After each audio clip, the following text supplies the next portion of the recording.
Every story has a moment that changes everything. And today, we're about to discover it. Richard froze. The noise inside the grand ballroom suddenly disappeared. The conversations, the laughter, the clinking glasses. For a moment, none of it existed. Because the woman walking onto the stage was the last person he expected to see. His mouth slowly parted. His fingers loosened around the champagne glass. Beside him, Nia stopped smiling. The expression on her face changed instantly. Confusion, shock, disbelief. All around them, hundreds of guests rose from their seats. Some were already applauding. Others were wiping tears from their eyes. A few stood completely still, staring at the stage as if they had just witnessed something extraordinary. And maybe they had. The host's voice echoed through the hall. "Please welcome tonight's featured artist." The applause grew louder. Richard couldn't move, couldn't blink, couldn't breathe properly, because the artist everyone had been talking about all night. The artist collectors had flown across the country to meet. The artist, whose paintings had left an entire room emotional, was Kelly. His Kelly. Or maybe she wasn't his anymore. The realization hit him harder than any business failure he had ever experienced.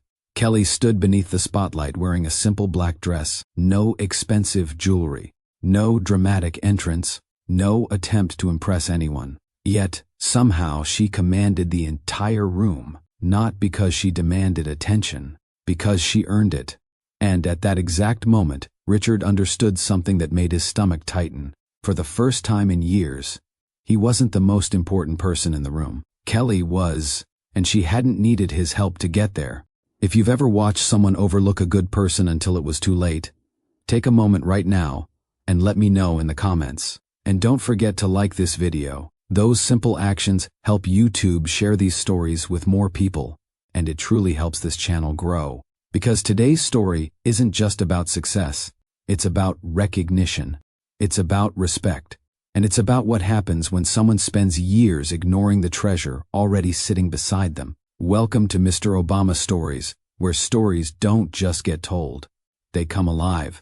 This is the home of powerful American stories. Stories of struggle, success, mystery, history, and the unforgettable moments that shape people, communities, and dreams. From inspiring life journeys to shocking real events, every story here is crafted to make you think, feel, and see the world differently. At Mr. Obama Stories, we believe every voice matters, and every story carries a lesson. Whether it's motivation, history, real-life drama, or untold experiences, you'll always leave with something unforgettable. So sit back, relax, and let the story begin.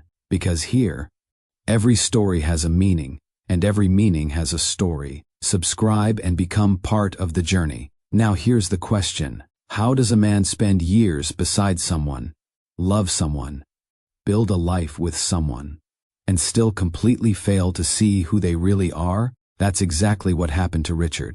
People across Roanoke knew his name. Business magazines featured his success. Local television stations invited him for interviews. Investors wanted meetings. Entrepreneurs wanted advice. At only 37 years old, Richard had become one of the wealthiest businessmen in the region. From the outside, his life looked perfect. Money, influence, recognition, everything many people spend their entire lives chasing. But there was a problem. The higher Richard climbed, the less attention he paid to the people who helped him get there. Have you ever known someone who changed after becoming successful? Someone who promised they would never forget where they came from. Someone who slowly became a stranger while standing right in front of you. That's where today's story begins. Not at the art gala, not beneath the spotlight, not during the standing ovation. It begins years earlier, back when Richard still listened, back when late-night conversations meant more than business meetings, back when a woman named Kelly believed in him before anyone else did, back when she was helping him build his future while quietly building one of her own, a future he never noticed. A future hidden inside paint-covered hands. A future growing in silence. The audience standing inside that ballroom had no idea what Richard was feeling. To them, Kelly was an accomplished artist, a rising cultural figure, a respected creative voice. But Richard was seeing something completely different. He was seeing memories, conversations he ignored, moments he rushed through, promises he forgot, opportunities he wasted. The painful truth was becoming impossible to avoid. Kelly hadn't suddenly become remarkable. She had always been remarkable. He simply stopped paying attention. And that realization hurt more than any public embarrassment ever could. Because money can replace many things. Business losses can be recovered. Reputations can be repaired. But some moments never return. Some opportunities only knock once. Richard didn't know it yet, but the night standing before him was about to force him to confront every mistake he had spent years avoiding. And what made the situation even more painful was that Kelly wasn't standing on that stage because she wanted revenge. She wasn't there to embarrass him. She wasn't there to prove anything. She was there because she earned her place. That difference would change everything. But before Richard found himself staring at the woman he failed to recognize, before Kelly became the most celebrated person in the room, before an entire crowd stood and applauded her achievements, there was another story, a quieter story, a deeper story, the story of how two people fell in love, the story of sacrifice, the story of loyalty, the story of a woman who saw greatness in a man long before the world did, and the story of a man who became so focused on success that he stopped seeing the person standing beside him. What Richard didn't realize was that life had been giving him warnings for years. He simply wasn't listening. And that's where we need to go now. Back to Roanoke, Virginia. Back to the beginning. Back to the days when Richard and Kelly were building a future together, and neither of them could have imagined where that future would eventually lead. Years before the standing ovation, years before the gallery lights, years before Richard stood frozen in disbelief, life looked very different. Roanoke, Virginia wasn't impressed by dreams. It respected hard work. Nestled among rolling hills and blue mountain views, it was a city where people noticed effort long before they noticed success. And back then, Richard was all effort, not success. Effort. At 29 years old, he was trying to build a business that seemed determined to fail. Some months, he barely slept.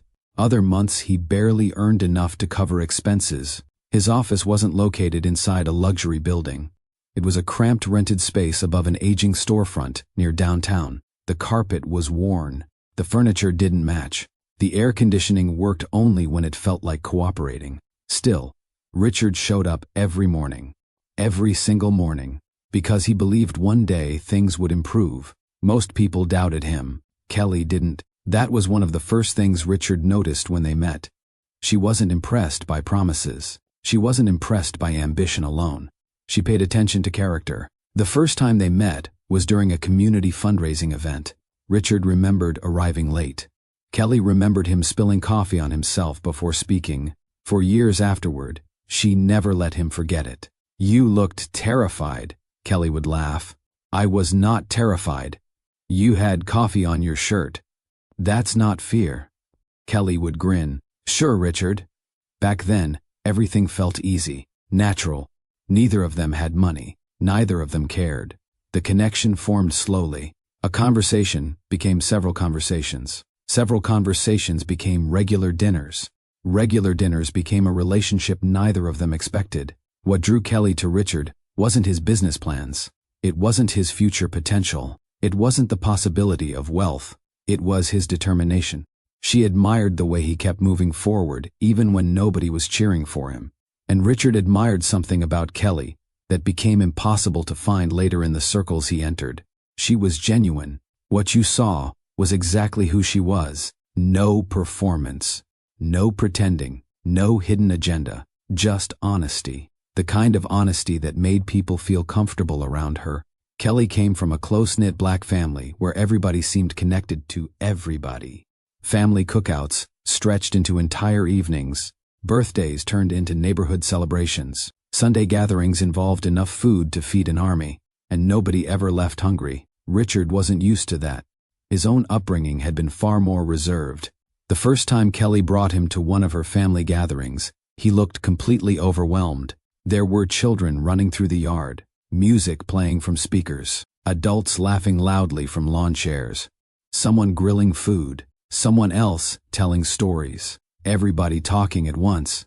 Kelly noticed his expression immediately. "You okay?" Richard looked around. "I think your family invited the entire city." Kelly burst out laughing. "No, half the city couldn't make it." Richard laughed so hard he nearly dropped his drink. From that day forward, Kelly's family treated him like one of their own. Her grandmother always asked about his business. Her uncles offered advice he never requested. Her cousins teased him endlessly.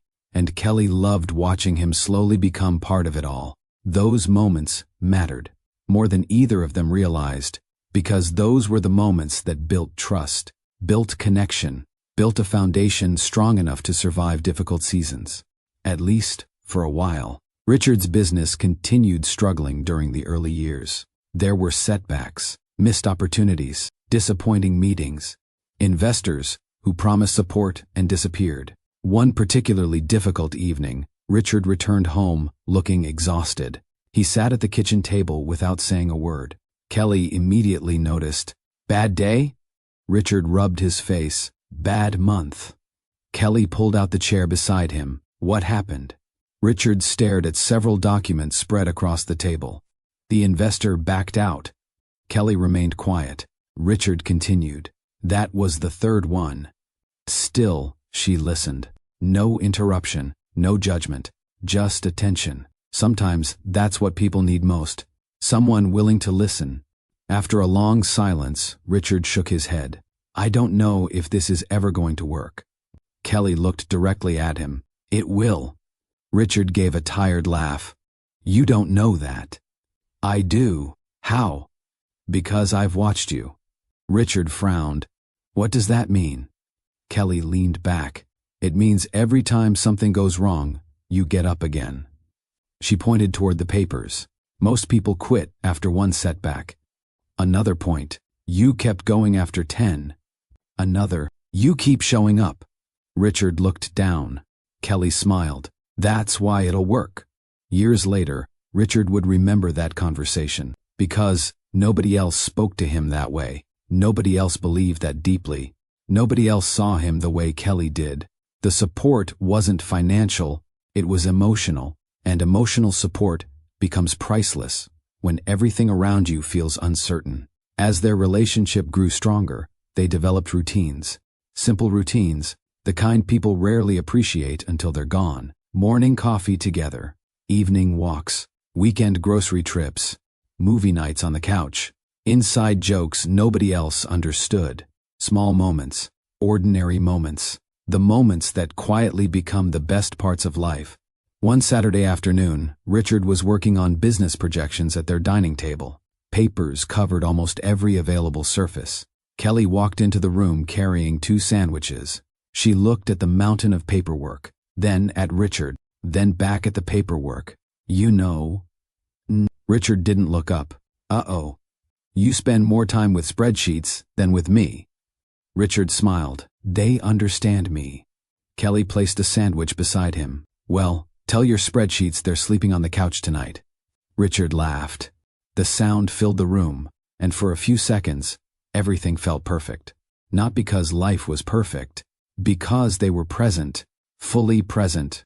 Looking back, those years would eventually become some of the most valuable memories either of them possessed. There was no wealth, no luxury, no public recognition. Yet there was something many wealthy people spend their entire lives searching for. Peace, real peace. The kind that comes from being loved for who you are, instead of what you own. Kelly loved Richard before success arrived, before magazine covers, before exclusive events, before expensive suits, before people started introducing themselves differently. When they heard his name, she loved the version of him that nobody else noticed. The struggling entrepreneur, the exhausted dreamer, the man carrying uncertainty while trying not to show it. And Richard loved Kelly for reasons he couldn't always explain. She grounded him, reminded him what mattered, made difficult days easier, made good days better. Whenever life became overwhelming, she somehow knew exactly what to say, or sometimes exactly what not to say. Those early years created something beautiful between them. A partnership, a friendship, a love built on mutual respect. Neither of them knew it yet, But that foundation was about to face its greatest test. Because the success Richard had chased for years was finally approaching, the contracts, the opportunities, the money, the recognition, everything he had worked toward, everything he thought he wanted. And although success was about to change Richard's life forever, neither he nor Kelly understood the price it would eventually demand. Success didn't arrive all at once. It arrived quietly. One contract, one client, one opportunity, then another, and another, until suddenly, the struggle Richard had carried for years began disappearing. The business that once fought to survive was now growing faster than anyone expected, including Richard himself. The small office above the storefront became a larger office downtown. The old desk was replaced. The worn furniture disappeared. New employees joined the company. Investors started returning calls. People who once doubted him suddenly wanted meetings. The change was dramatic. But at first, it didn't seem dangerous. In fact, Kelly was proud of him, very proud. She had watched every setback, every disappointment, every sleepless night. Seeing Richard succeed felt like watching someone finally receive a reward they had earned. One evening, after signing a major agreement, Richard rushed through the front door, holding a folder above his head. "Kelly!" She emerged from the kitchen. "What happened?" Richard could barely contain his excitement. "We got it." Kelly blinked. "The contract?" "We got it." The smile that spread across her face was immediate. She threw her arms around him. "Oh my goodness." Richard laughed. "We actually did it." "No." Kelly shook her head. "You did it." For several seconds, neither spoke. They simply held each other, enjoying the moment, enjoying the victory, enjoying the feeling of finally reaching a goal they had spent years chasing together. That night they celebrated with takeout food and sparkling cider because neither felt like going anywhere. The television played quietly in the background. The city lights glowed through the windows, and Richard couldn't stop smiling. "Remember when I thought everything was over?" Kelly laughed. "Which time?" "That's not funny." "It's a little funny." Richard shook his head. "You never gave up on me." Kelly shrugged. "Someone had to keep you from quitting." Richard looked at her. A long look, the kind that says more than words. "I love you." Kelly smiled. "I know." For a while, life felt wonderful. The future seemed bright. The sacrifices felt worth it. But success has a way of testing people. Not because money changes everyone, because money reveals priorities. And little by little, Richard's priorities began shifting. At first, Kelly barely noticed. He stayed later at the office. That made sense. The business was growing. More responsibility required more time. Then business dinners became common. Then networking events. Then conferences. Then weekend meetings. One commitment turned into another, and another, and another. Kelly remained supportive. She understood ambition. She understood responsibility. What she didn't understand was why Richard seemed increasingly absent, even when he was physically present. One evening they sat together on the couch, or at least they were supposed to be together. Kelly was watching a movie. Richard was staring at his phone, email after email, message after message, notification after notification. Kelly glanced over, then waited, then glanced again. Still nothing. Finally she smiled. "Do you know what's happening in this movie?" Richard answered without looking up. "Of course." Kelly folded her arms. "What's the main character's name?" Silence. Richard finally looked up. Kelly raised an eyebrow. Richard sighed. "Okay, maybe I missed a little." "A little?" He smiled. "A lot." Kelly laughed softly, but the laugh didn't last very long. Because moments like that were becoming common, too common. Richard always seemed somewhere else. His body occupied the room. His attention didn't. Kelly tried to ignore it, tried to be patient, tried to convince herself things would settle down, but something felt different. And deep down, she knew it. The success she had celebrated was beginning to create distance neither of them discussed. Months passed. The company expanded again. Richard's name started appearing in local business publications. People recognized him more often. Restaurants offered special treatment. Organizations invited him to exclusive events. Doors opened automatically. Opportunities appeared everywhere. With each new achievement, his schedule became fuller. And with each new achievement, Kelly felt slightly further away. Not because Richard stopped loving her, because he stopped noticing. There is a difference. One Saturday morning, Kelly woke up expecting to spend the day together. They hadn't enjoyed uninterrupted time in weeks. She made breakfast, prepared coffee, waited. Richard entered the kitchen, already dressed. Laptop bag over one shoulder, car keys in hand. Kelly looked confused. "Where are you going?" Richard hesitated. "Meeting." Her smile faded. "Today?" "It's important." Kelly looked at the breakfast she had prepared, then back at him. "Oh." Richard noticed the disappointment, at least briefly. "I'll make it up to you." Kelly forced a smile. "Okay." He kissed her forehead, then left. The front door closed. The house became quiet. Kelly remained standing beside the table, the breakfast slowly cooling in front of her. She looked at the empty chair across from her. For a second, she almost laughed. Not because anything was funny, because disappointment was becoming familiar. And familiarity can be dangerous, especially inside a relationship. By the following year, the gap between them had become impossible to ignore. Conversations grew shorter. Shared moments became rare. The connection that once felt effortless now required effort from only one side. Kelly kept trying. Richard kept getting busier. Neither realized how serious the problem had become until one evening, an evening neither would ever forget. The Virginia sky glowed with shades of orange and gold. The sun was slowly disappearing beyond the horizon.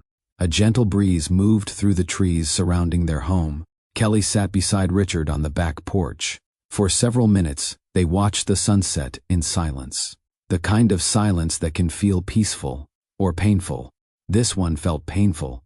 Kelly stared ahead, thinking carefully, choosing her words. Finally she spoke. "Do you ever miss us?" Richard looked confused. "What do you mean?" Kelly turned toward him, not angry, not accusing, just honest. "I mean, us." She gestured between them. "The version of us that used to talk." Richard frowned. "We talk." Kelly nodded slowly. "About schedules." Silence. "We talk about meetings." More silence. "We talk about work." Richard shifted in his seat. Kelly continued. "We don't talk the way we used to." For a moment, Richard said nothing. Then he sighed. The response came too quickly, too casually. The response he would later regret. "You worry too much." Kelly became very still, not because she wanted to argue, because those 4 words hurt.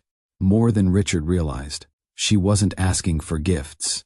She wasn't asking for vacations. She wasn't asking for money. She was asking to be seen, to be heard, to matter. And somehow Richard missed that completely. The conversation ended soon afterward, not with an argument, not with raised voices, with something far worse, disappointment. Kelly sat quietly for the remainder of the evening. Richard returned to answering emails. Neither mentioned the conversation again, but Kelly carried it with her. For days, then weeks, because that single moment confirmed something she had been trying not to admit. The man she loved was changing, not into a monster, not into a villain, simply into someone increasingly distracted by everything except what mattered most. What Richard failed to notice was how Kelly responded to the hurt. She didn't complain. She didn't seek attention. She didn't try to force him to change. Instead, she turned towards something that had always brought her peace. Painting. Every morning before work. Every evening after dinner. Every weekend she could spare. She painted canvas after canvas. Brushstroke after brushstroke. Emotion after emotion. The studio she rented across town slowly filled with her work. Stories appeared through color. Memories appeared through texture. Pain appeared through expression. Whenever loneliness visited, she painted. Whenever hope returned, she painted. Whenever she felt invisible, she painted. And while Kelly was quietly creating something extraordinary, Richard never asked to see any of it, never asked what she was working on, never asked what occupied her thoughts during those long hours. He simply assumed she was fine. Sometimes the greatest mistakes aren't acts of cruelty. Sometimes they're acts of neglect. Moments when people stop paying attention. Moments when they assume someone will always be there. Moments when appreciation is replaced by expectation. Richard didn't understand it yet, but life was preparing a lesson he would never forget. Because while he continued building his reputation, Kelly was beginning to build something far more powerful, a future that no longer depended on being noticed by him. And once that future finally stepped into the spotlight, everything would change. The conversation on the back porch stayed with Kelly longer than she expected. Not because Richard had yelled, not because they had argued. The opposite. He had dismissed her feelings so casually that it felt as though her words had never truly reached him. "You worry too much." 4 simple words, yet every time she remembered them, something tightened inside her chest. Kelly tried not to think about it. She really did. For several days she focused on work, focused on daily responsibilities, focused on keeping life moving forward. But emotional wounds rarely disappear simply because someone decides not to look at them. Eventually, she found herself returning to the one place that always helped her think clearly. Her studio. The building sat across town in a converted warehouse district. From the outside, nobody would have considered it special. The brick walls showed signs of age. The parking lot was modest. The entrance was easy to overlook. That was one reason Kelly loved it. Inside those walls, nobody cared about status. Nobody cared about wealth. Nobody cared about titles. Only the work mattered. The moment she unlocked the door and stepped inside, the noise of the outside world seemed to fade. The familiar scent of paint greeted her. Canvases leaned against walls. Brushes rested inside jars. Sketchbooks covered tables. Sunlight filtered through large windows. This was her space. Her sanctuary. Her truth. Kelly slowly walked toward an unfinished canvas positioned near the center of the room. She stood there quietly, studying it, thinking, feeling. Then she picked up a brush and began painting, not because she had a plan, because she had emotions she couldn't put into words. The brush moved carefully, then faster. Color met canvas. Thought became expression. Hours passed without Kelly noticing. That often happened when she painted. Time behaved differently inside the studio. The world outside continued moving. Inside, everything slowed down. Whenever disappointment visited her life, painting helped her process it. Whenever happiness arrived, painting helped her celebrate it. Whenever confusion appeared, painting helped her understand it. Art had become her language long before Richard ever entered her life. And now, it was becoming her refuge again. Over the following weeks, Kelly developed a routine. Wake up, work, return home, visit the studio, paint, repeat. The routine wasn't glamorous. It wasn't exciting. Most people would probably find it boring. Kelly found it peaceful. There was discipline in showing up every day, even on days when inspiration felt distant, even on days when emotions felt heavy, even on days when she questioned herself. She still showed up. One rainy evening she entered the studio carrying a cup of coffee. The weather outside was miserable. Wind pushed against the windows. Rain tapped against the glass. Kelly placed her coffee down and stared at a blank canvas. Normally, blank canvases excited her. This one intimidated her. For several minutes, she simply stood there, thinking, waiting. Nothing came. No idea. No direction. No certainty. Kelly laughed softly. "Well, this is going great." The room remained silent. She shook her head, then picked up a brush anyway. Because discipline doesn't wait for perfect conditions. Discipline works regardless. One brushstroke became another, then another. An hour later, the canvas was alive with emotion. Kelly stepped back, surprised. Sometimes the best work appeared on the days she least expected it. Those moments reminded her of something important. Growth wasn't always dramatic. Sometimes, growth looked like showing up when nobody was watching. Nobody applauded those nights. Nobody celebrated them. Nobody even knew they existed. But they mattered. Every single one of them mattered. Meanwhile, Richard remained consumed by business. Their schedules rarely aligned. Their conversations became shorter. Kelly noticed. Of course she noticed. But she stopped chasing discussions that seemed to lead nowhere. Instead, she redirected that energy toward herself, toward healing, toward creativity, toward growth. One Saturday afternoon, she found herself studying several completed paintings lined across the studio wall. The collection represented months of work, months of emotion, months of persistence. Kelly slowly walked from one painting to the next. Certain pieces reflected hope. Others reflected resilience. Others carried traces of sadness she never openly discussed. Looking at them together felt strange, almost like reading pages from a personal journal, a journal written without words. For a moment, Richard crossed her mind, the old Richard, the version who would have asked questions, the version who would have wanted to see what she was creating, the version who would have spent hours listening to her explain every detail. Kelly smiled sadly. That version felt very far away now. Still, she refused to become bitter. Bitterness would only poison her own future, and Kelly wasn't interested in living that way. She wasn't painting to prove Richard wrong. She wasn't painting to embarrass him. She wasn't painting to seek revenge. In fact, Richard wasn't the reason she painted at all. She painted because it made her feel alive, because it gave purpose to difficult emotions, because it helped her understand herself. The distinction mattered. Many people build success trying to prove something to others. Kelly wasn't doing that. She was building something for herself, something honest, something meaningful, something nobody could take away. Weeks turned into months. Months turned into more paintings. The studio walls became increasingly crowded. Canvas after canvas filled the space. Kelly rarely spoke about her work outside the studio. Most people had no idea how much she was creating. That included Richard. One evening, he noticed paint on her hands while they sat at dinner. "You've been busy." Kelly looked down at her fingers and smiled. "A little." "What are you working on?" The question surprised her, not because it was difficult, because it had been so long since he asked. Kelly hesitated. "A series." Richard nodded. "That's nice." Then his phone buzzed. His attention immediately shifted. The conversation ended, just like that. Kelly quietly continued eating. She didn't appear upset, didn't complain, didn't react. But the moment confirmed something she had already begun accepting. The life she was building existed almost entirely outside Richard's awareness.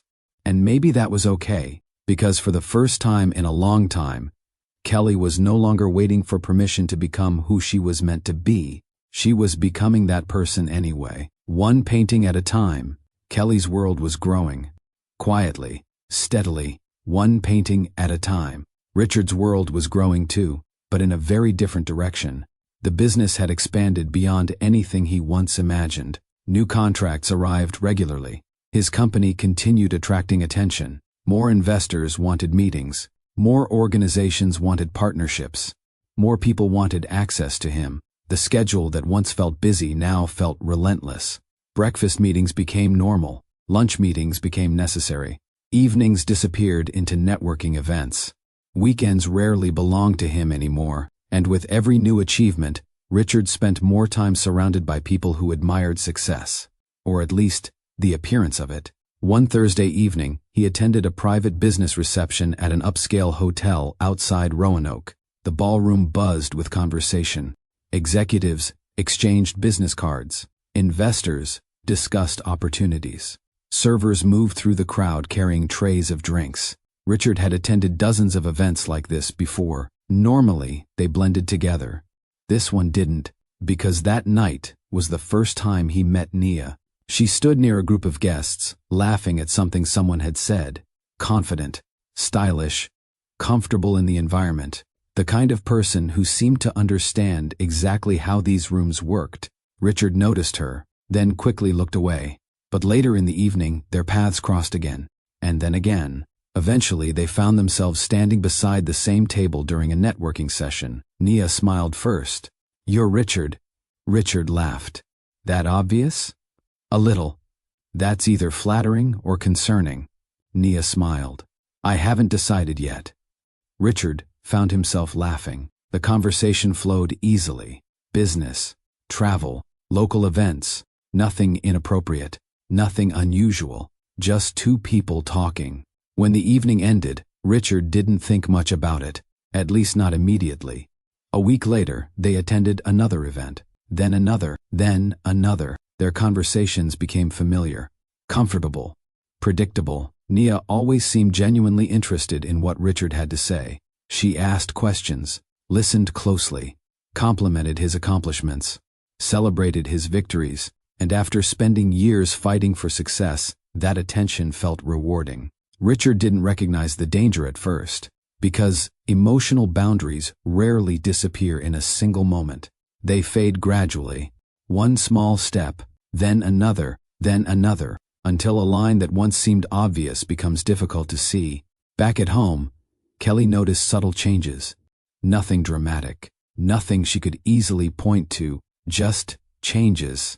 Richard checked his phone more frequently, smiled at messages he didn't explain, became increasingly distracted during conversations. Sometimes she would ask a question and realize he hadn't heard a word she said. One evening she sat across from him during dinner. Richard's phone lit up.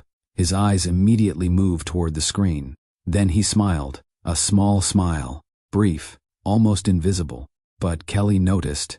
She always noticed, not because she was suspicious, because she knew him, or at least she used to. "Good news?" Kelly asked. Richard looked up. You smiled." "Oh." He glanced at the phone. "Just work." Kelly nodded. "That's good." The conversation moved on, but something felt different, and both of them knew it. The problem was, neither wanted to confront it directly. Richard, because he didn't believe he was doing anything wrong. Kelly, because she wasn't interested in chasing answers.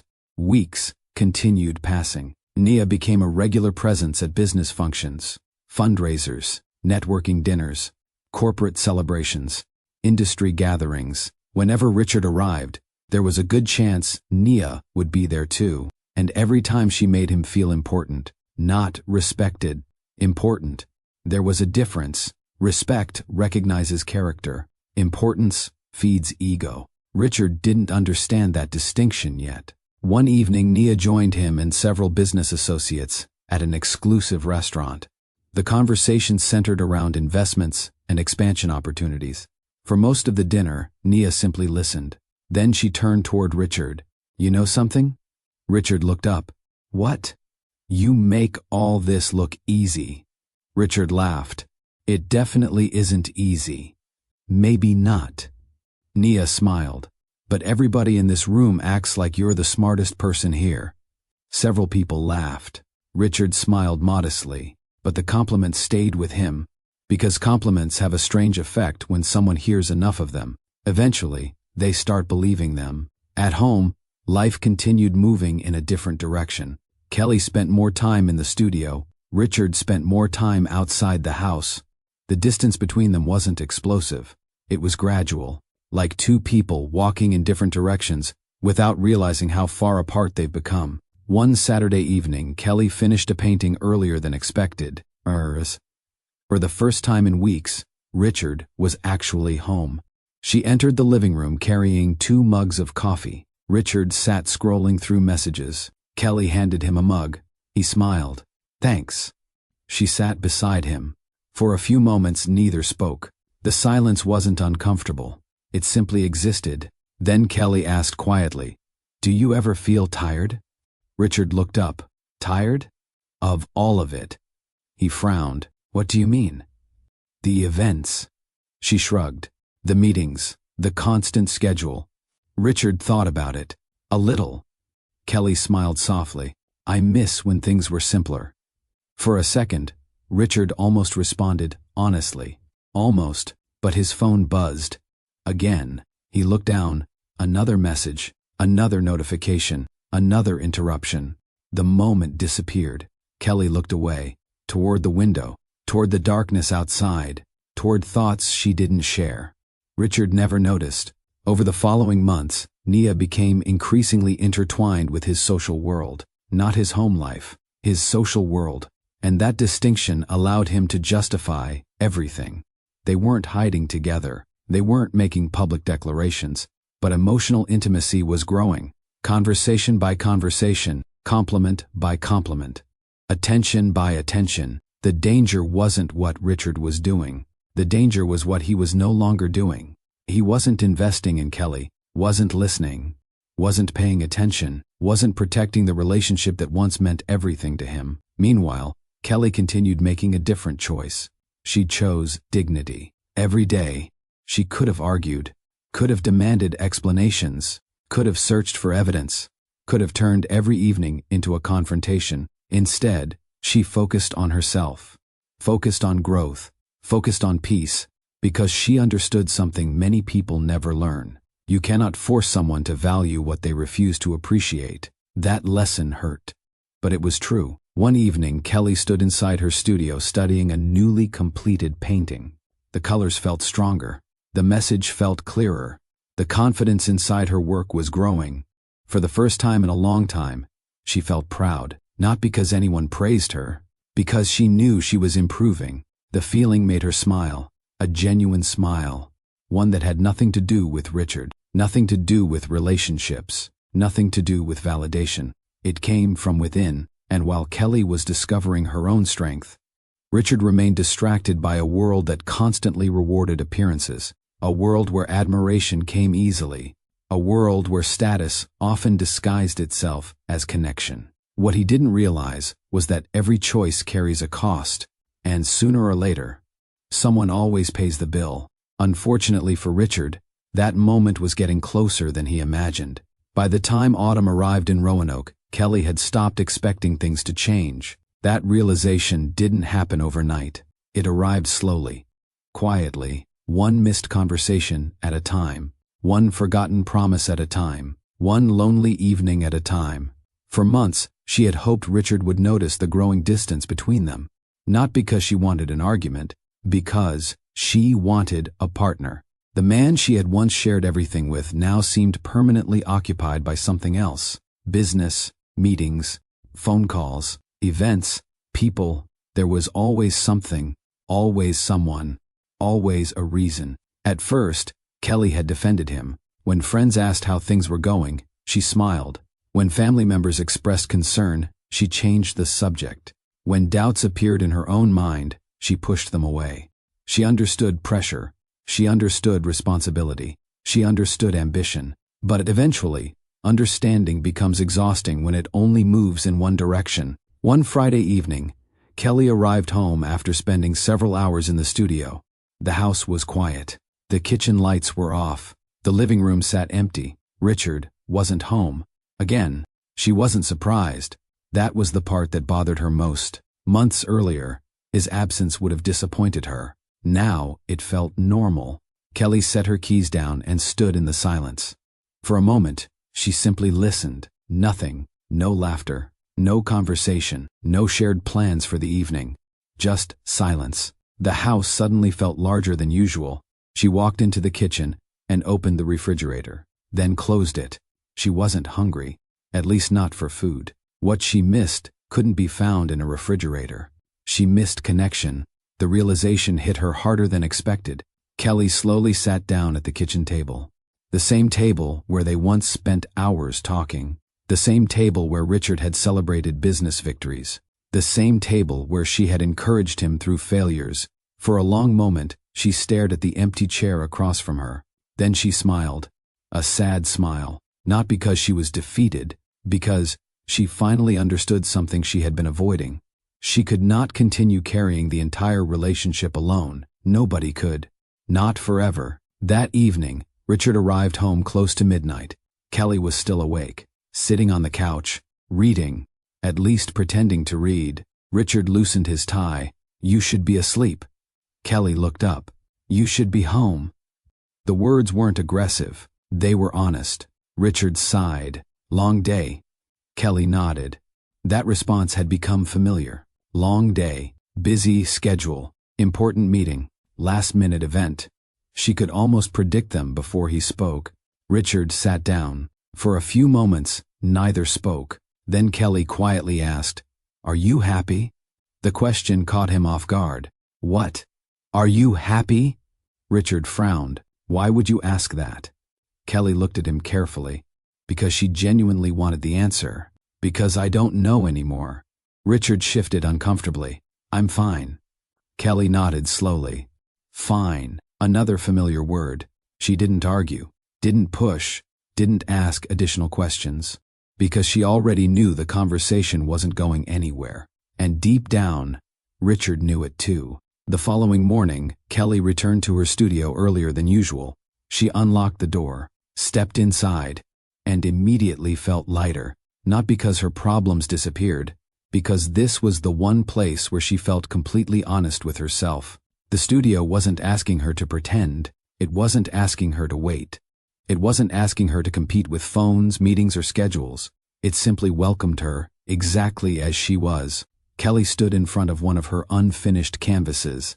For several minutes, she stared at it, thinking, reflecting. Then she whispered something she had never said aloud before. "I think it's time." The words lingered in the quiet room, and strangely enough, they felt right. Not easy, but right. Over the next several weeks, Kelly began making decisions. Careful decisions. Thoughtful decisions. She wasn't running away. She wasn't acting out of anger. She was choosing herself, for the first time in years. The process happened gradually. She spent less time waiting for Richard, less time arranging her schedule around his availability, less time hoping for conversations that never happened. Instead, she invested that energy into her own future, into her work, into her growth, into the life she wanted to build. And something unexpected happened. The more Kelly focused on herself, the stronger she became. Not stronger because she stopped caring.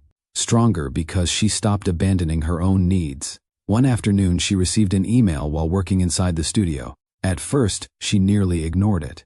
She assumed it was another routine message. Then she opened it. Her eyes widened. A local gallery owner had seen several photographs of her paintings.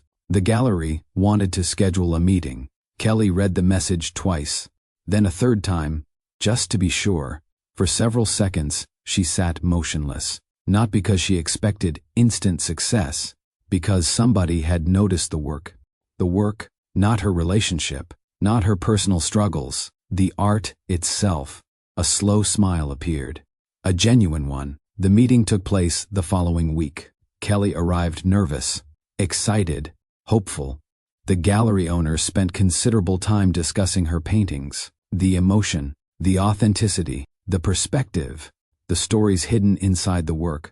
Nobody had ever spoken about her art that way before. Kelly left the meeting carrying something she hadn't felt in a very long time. Momentum, real momentum. Weeks later, another opportunity appeared.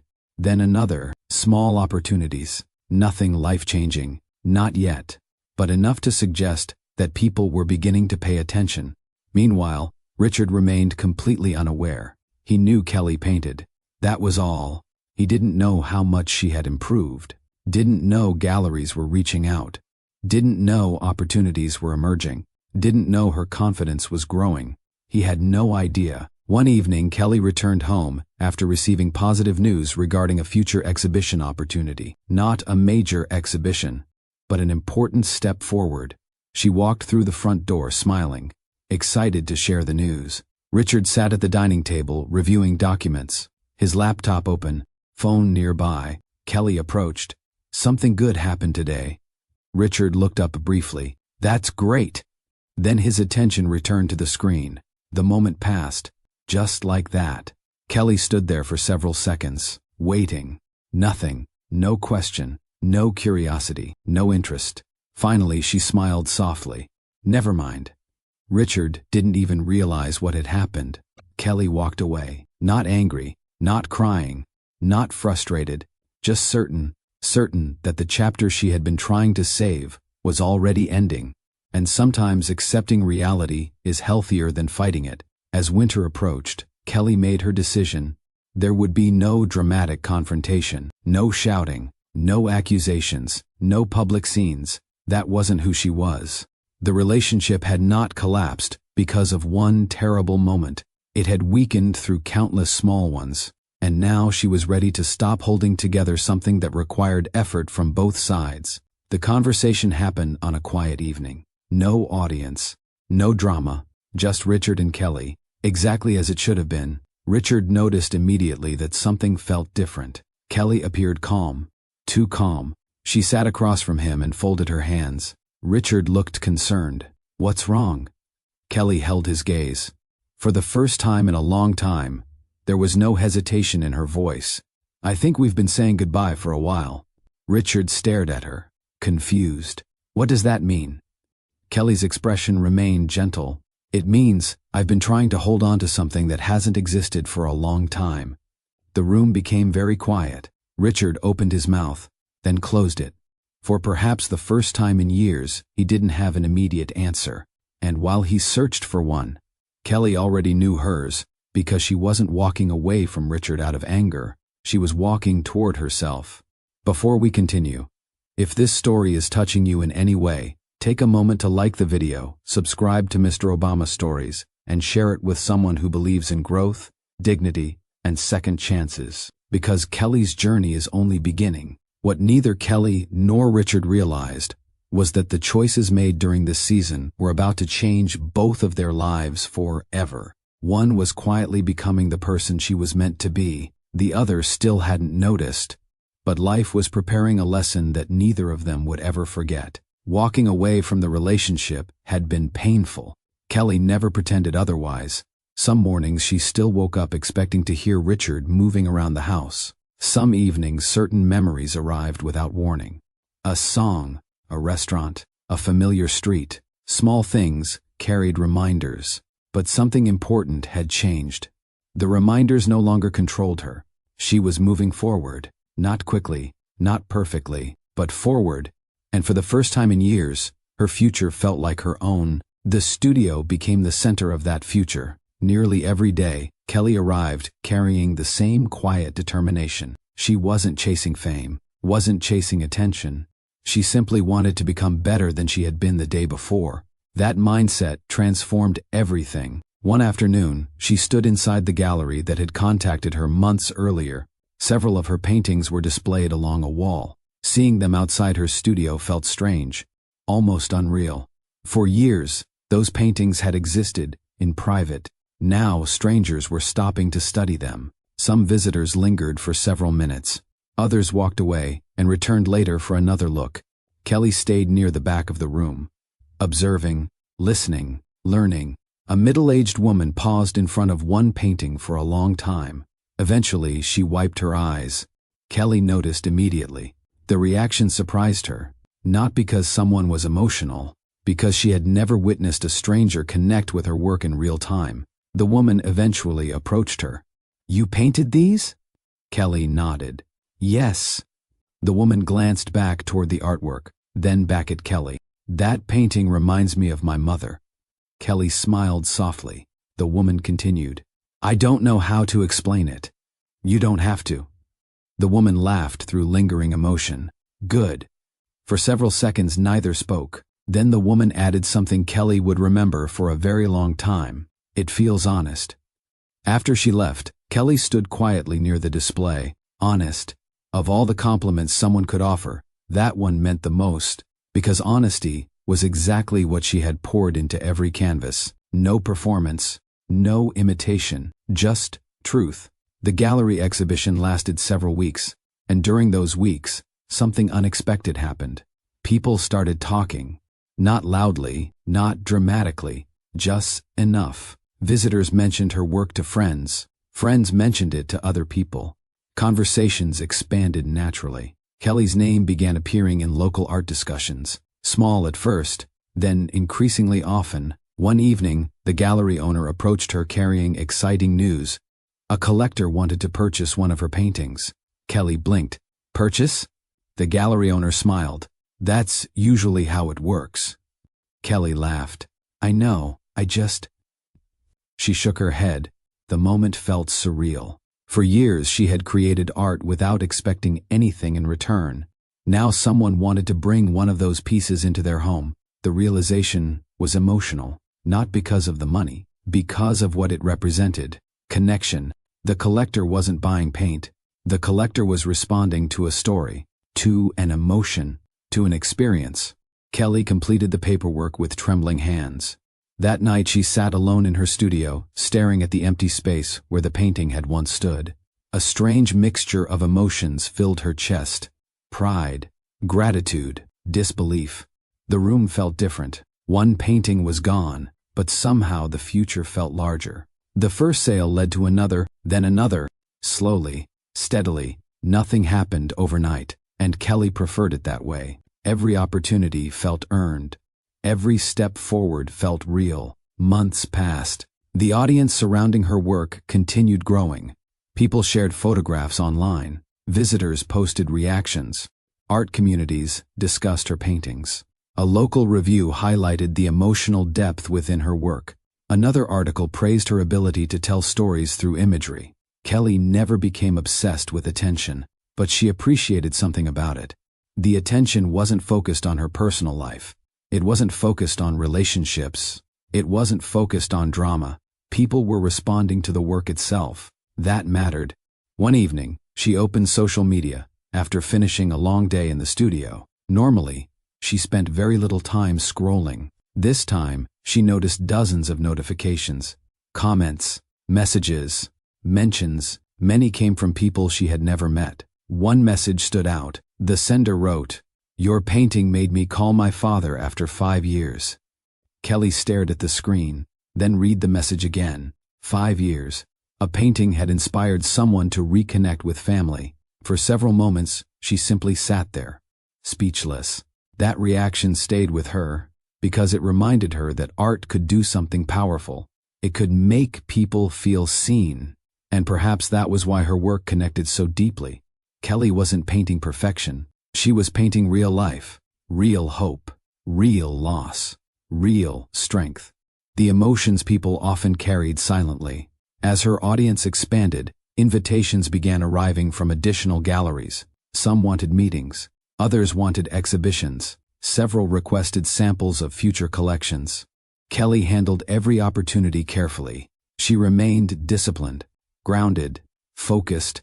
She remembered the years when nobody knew her name. The years spent painting alone. The years spent showing up even when there was no audience. Those years mattered, because they taught her something success could never teach. Respect must be earned, and the most valuable respect comes from consistency, not popularity. One rainy afternoon, she stood inside her studio reviewing recent accomplishments. A few sold paintings, several upcoming opportunities, growing interest from collectors. The progress was undeniable. Yet Kelly's reaction wasn't celebration. It was gratitude. She knew how much work stood behind every achievement. Every early morning, every lonely evening, every difficult season, nothing had been handed to her. Everything had been built one day at a time, one brushstroke at a time, one decision at a time. And while more people were beginning to recognize her talent, the person who once sat closest to her remained completely unaware. Richard knew she painted. That was all. He still didn't understand what she was becoming. He still hadn't seen the audience forming around her work. He still hadn't realized that Kelly's world was expanding far beyond anything he imagined. And as her reputation continued growing, life was quietly preparing the moment when those two worlds would collide. While Kelly's world continued expanding, Richard's world was becoming louder. Bigger offices, bigger deals, bigger events, more recognition, more invitations, more people wanting access to him. From the outside, everything appeared successful. Inside, something important was missing. The problem was, Richard never slowed down long enough to notice. His calendar remained packed weeks in advance. Breakfast meetings led into conference calls. Conference calls led into presentations. Presentations led into networking events. Every day seemed to end exactly where it started. Busy. One evening, Richard stood near a floor-to-ceiling window inside a luxury hotel overlooking the city. Several business leaders surrounded him. Conversations moved from investments to expansion plans. Everyone seemed eager to hear his opinion. The attention felt familiar now, almost expected. Years earlier, Richard would have been amazed by moments like this. Now he accepted them as normal. That was the danger of success. People adapt to achievements faster than they realize. Nia appeared beside him, carrying 2 drinks. "You look serious." Richard laughed. I was thinking. Dangerous activity. He smiled. I've heard that before. Nia handed him a glass. You need to enjoy this more. Richard raised an eyebrow. Enjoy what? She gestured toward the room. The success. Richard looked around. The expensive venue, the influential guests, the attention, the admiration. Nia smiled. Most people spend their entire lives trying to get into rooms like this. Richard took a sip. Maybe. No, maybe. She shook her head. You earned it. The compliment landed exactly where compliments usually landed. On his ego, Nia understood something about Richard. Not because she knew him deeply, because she knew what he liked hearing. And she rarely missed opportunities to tell him. Over time, she became increasingly involved in his social life. If there was a gala, she wanted to attend. If there was a charity event, she wanted to attend. If there was an exclusive gathering, she definitely wanted to attend. Being seen mattered to her. Richard noticed, but he never viewed it as a problem. One Saturday afternoon, they attended an upscale luncheon filled with local executives, investors, and community leaders. The room buzzed with conversation. People greeted Richard everywhere he went. Handshakes, compliments, requests for introductions. By the time they reached their table, Nia seemed delighted. She leaned closer. Do you realize how many people know your name? Richard smiled. A few. A few? Nia laughed. Half the room stopped to talk to you. Richard shrugged. The reaction made him smile more than he wanted to admit. Nia noticed. Of course she noticed. She was good at noticing those things. What Richard failed to notice was something else. None of those conversations were personal. Nobody asked how he was doing. Nobody asked if he was happy. Nobody asked what he feared, what he regretted, what he missed. The attention surrounding him wasn't connection. It was admiration. And admiration often disappears the moment status disappears. But Richard wasn't thinking about that. Not yet. A few weeks later, Nia arrived at lunch carrying an envelope. The excitement on her face was impossible to miss. Richard immediately noticed. What happened? Nia placed the envelope on the table. Open it. Richard laughed. Should I be worried? Just open it. He pulled out the invitation. At first, it appeared like every other event invitation he received. Elegant design, formal language, prestigious venue. Then he looked closer. The event was one of Virginia's largest cultural galas. Collectors, business leaders, public figures, media coverage, the state's most influential guests. Richard continued reading. Something else caught his attention. Featured artist reveal. Identity confidential until event night. Richard looked up. Mystery artist? Nia nodded enthusiastically. Exactly. Richard chuckled. That's their marketing strategy? It's working. Nia pointed toward the invitation. Everyone's talking about it. Richard placed the card down. Who is it? No idea. Nobody knows? That's the point. Nia leaned back. The artist's identity is being kept secret until the presentation. Richard laughed softly. I have to admit, that's clever. It gets better. Nia's eyes brightened. People are already making guesses online. Richard glanced back at the invitation. The event certainly sounded important, but he viewed it the same way he viewed most social functions. Another appearance, another evening, another opportunity to network. Nothing more, at least that's what he believed. Over the following weeks, discussion surrounding the mystery artist intensified. Articles appeared, social media posts circulated, collectors speculated, art enthusiasts debated possibilities. Nobody seemed certain, and uncertainty fueled curiosity. One evening, Nia showed Richard several online discussions. Look at this. Richard glanced at her phone. Dozens of comments, predictions, theories, arguments, excitement. He laughed.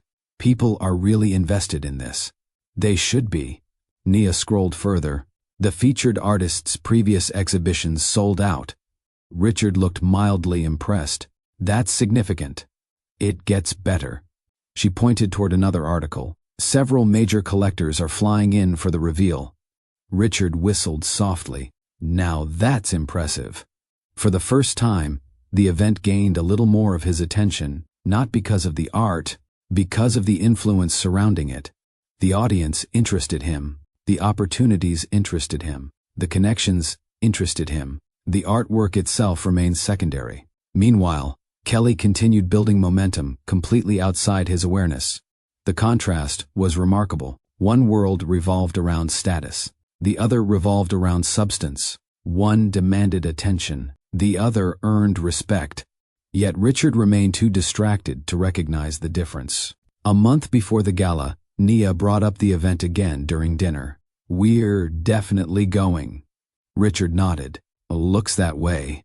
Nia smiled. "I already picked my dress." Richard laughed. "Of course you did. You sound surprised." "I'm not." Nia pointed a fork toward him. "You need to take this seriously." Richard grinned. "It's an art gala." "It's the art gala."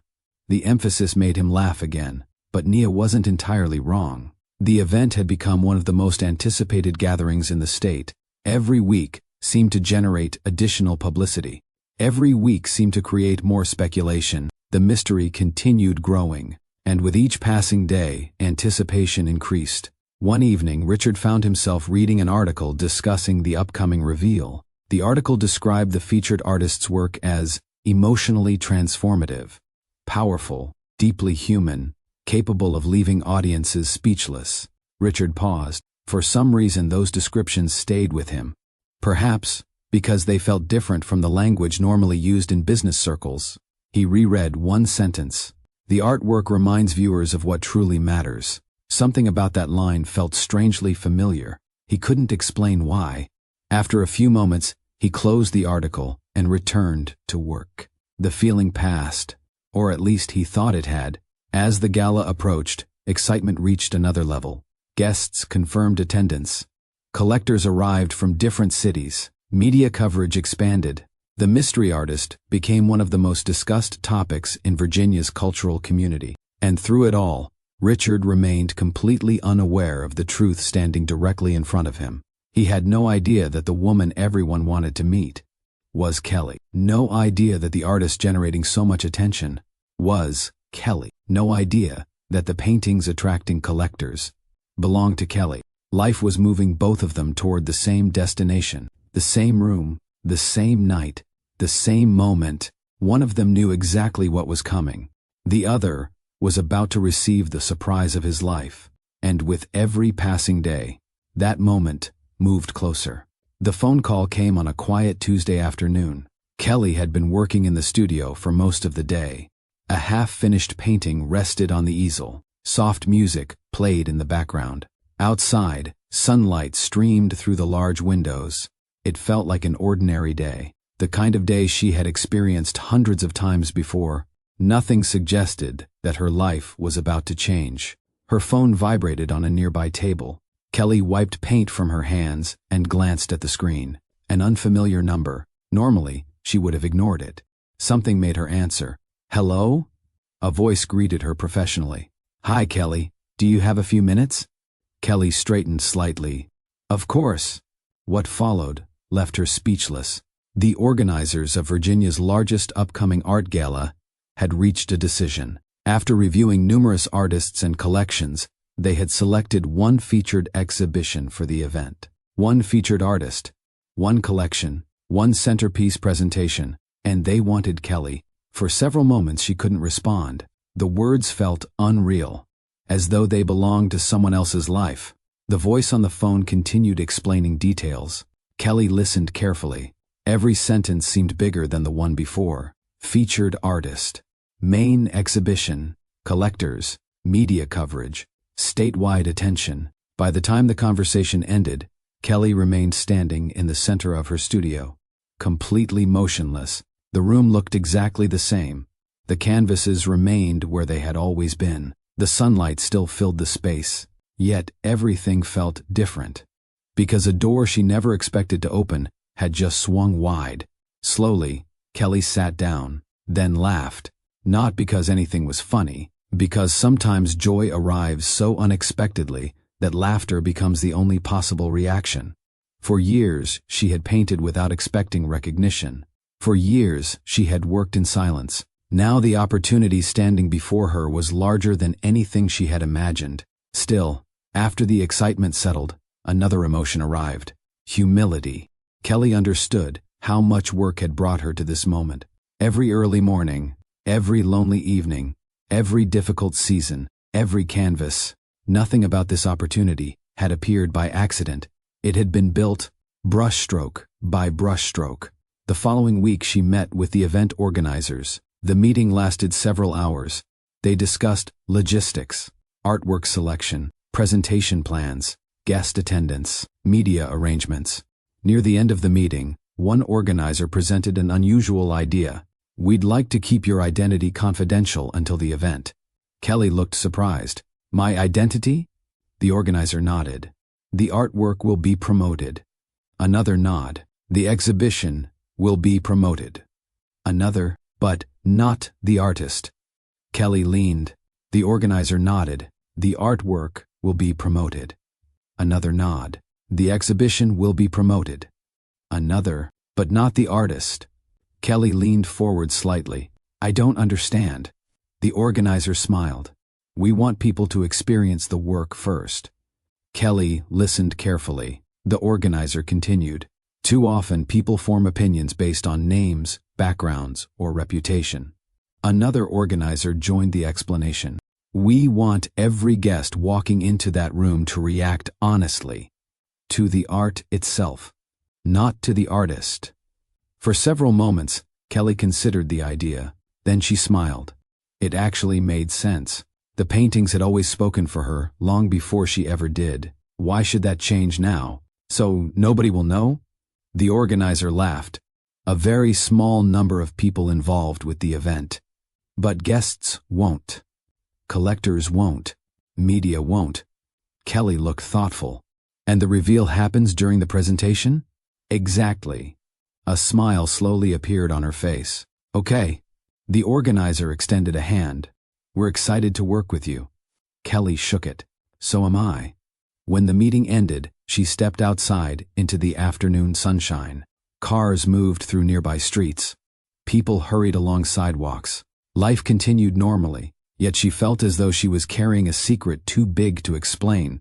For years, she had worked quietly. Now an entire room full of influential people would soon experience her work. The thought was exciting and terrifying, and exciting again. The following weeks became some of the busiest of her life. Paintings needed preparation. Selections needed final approval. Transportation arrangements had to be coordinated. Exhibition layouts required review. Every detail mattered. Kelly approached each responsibility with the same discipline that had brought her this far. One task at a time, one day at a time, one step at a time, because she understood something important. Big moments are usually built through small decisions made consistently.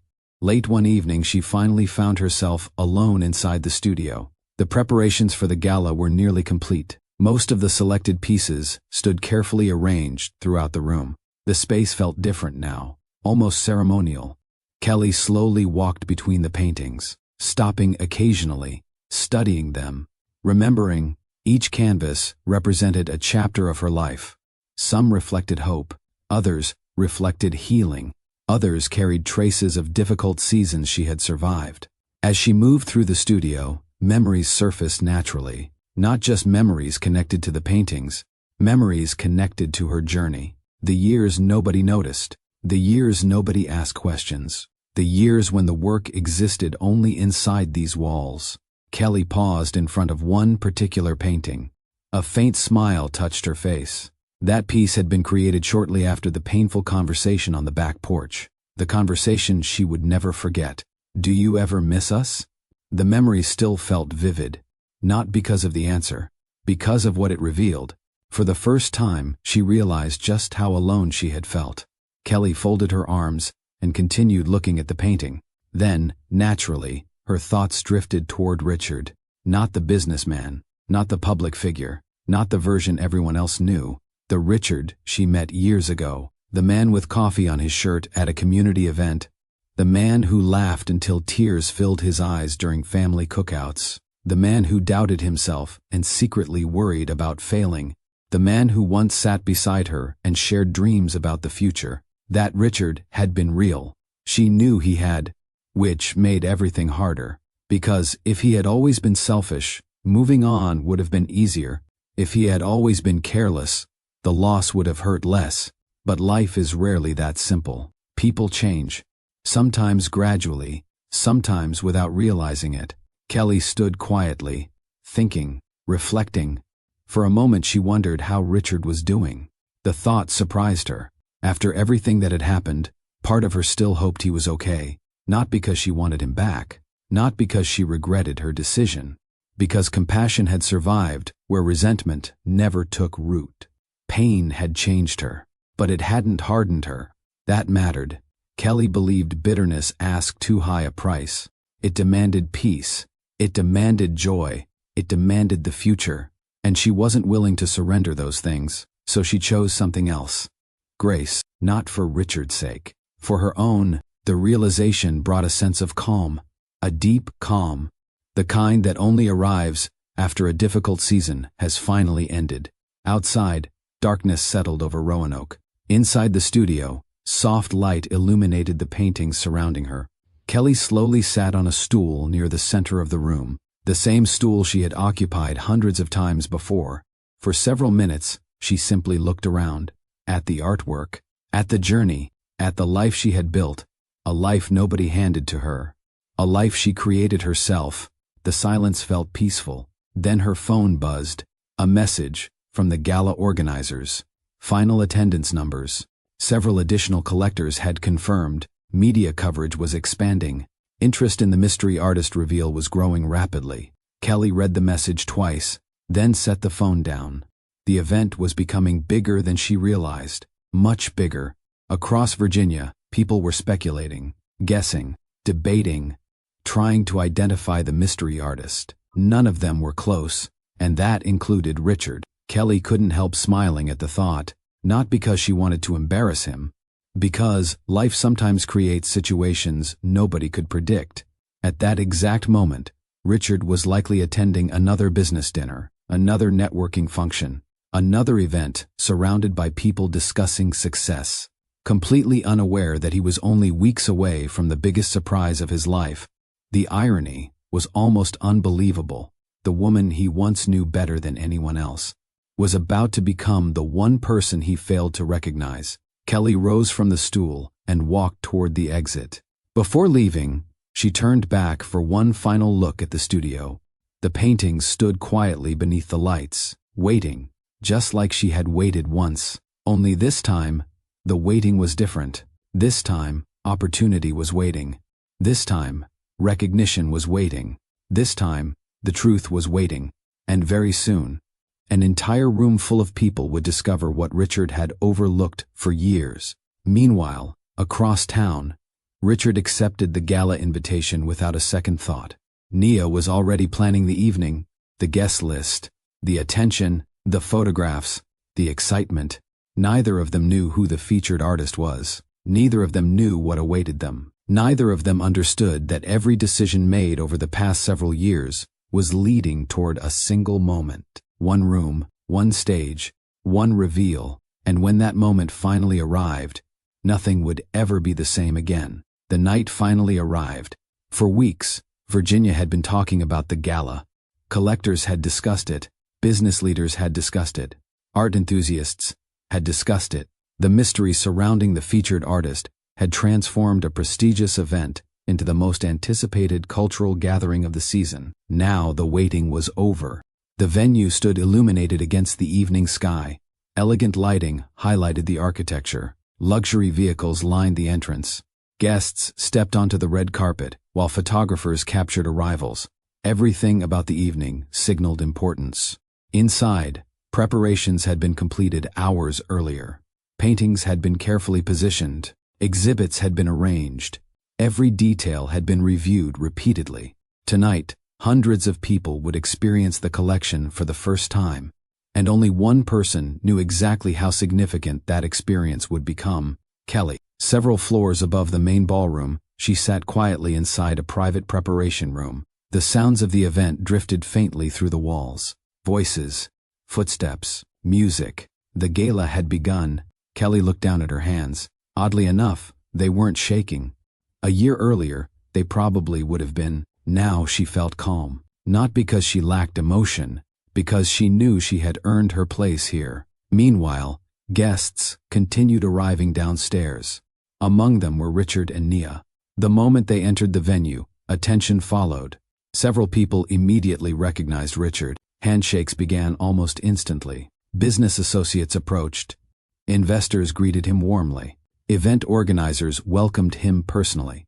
The reception felt familiar, very familiar. Richard had experienced versions of this many times before. Nia appeared delighted.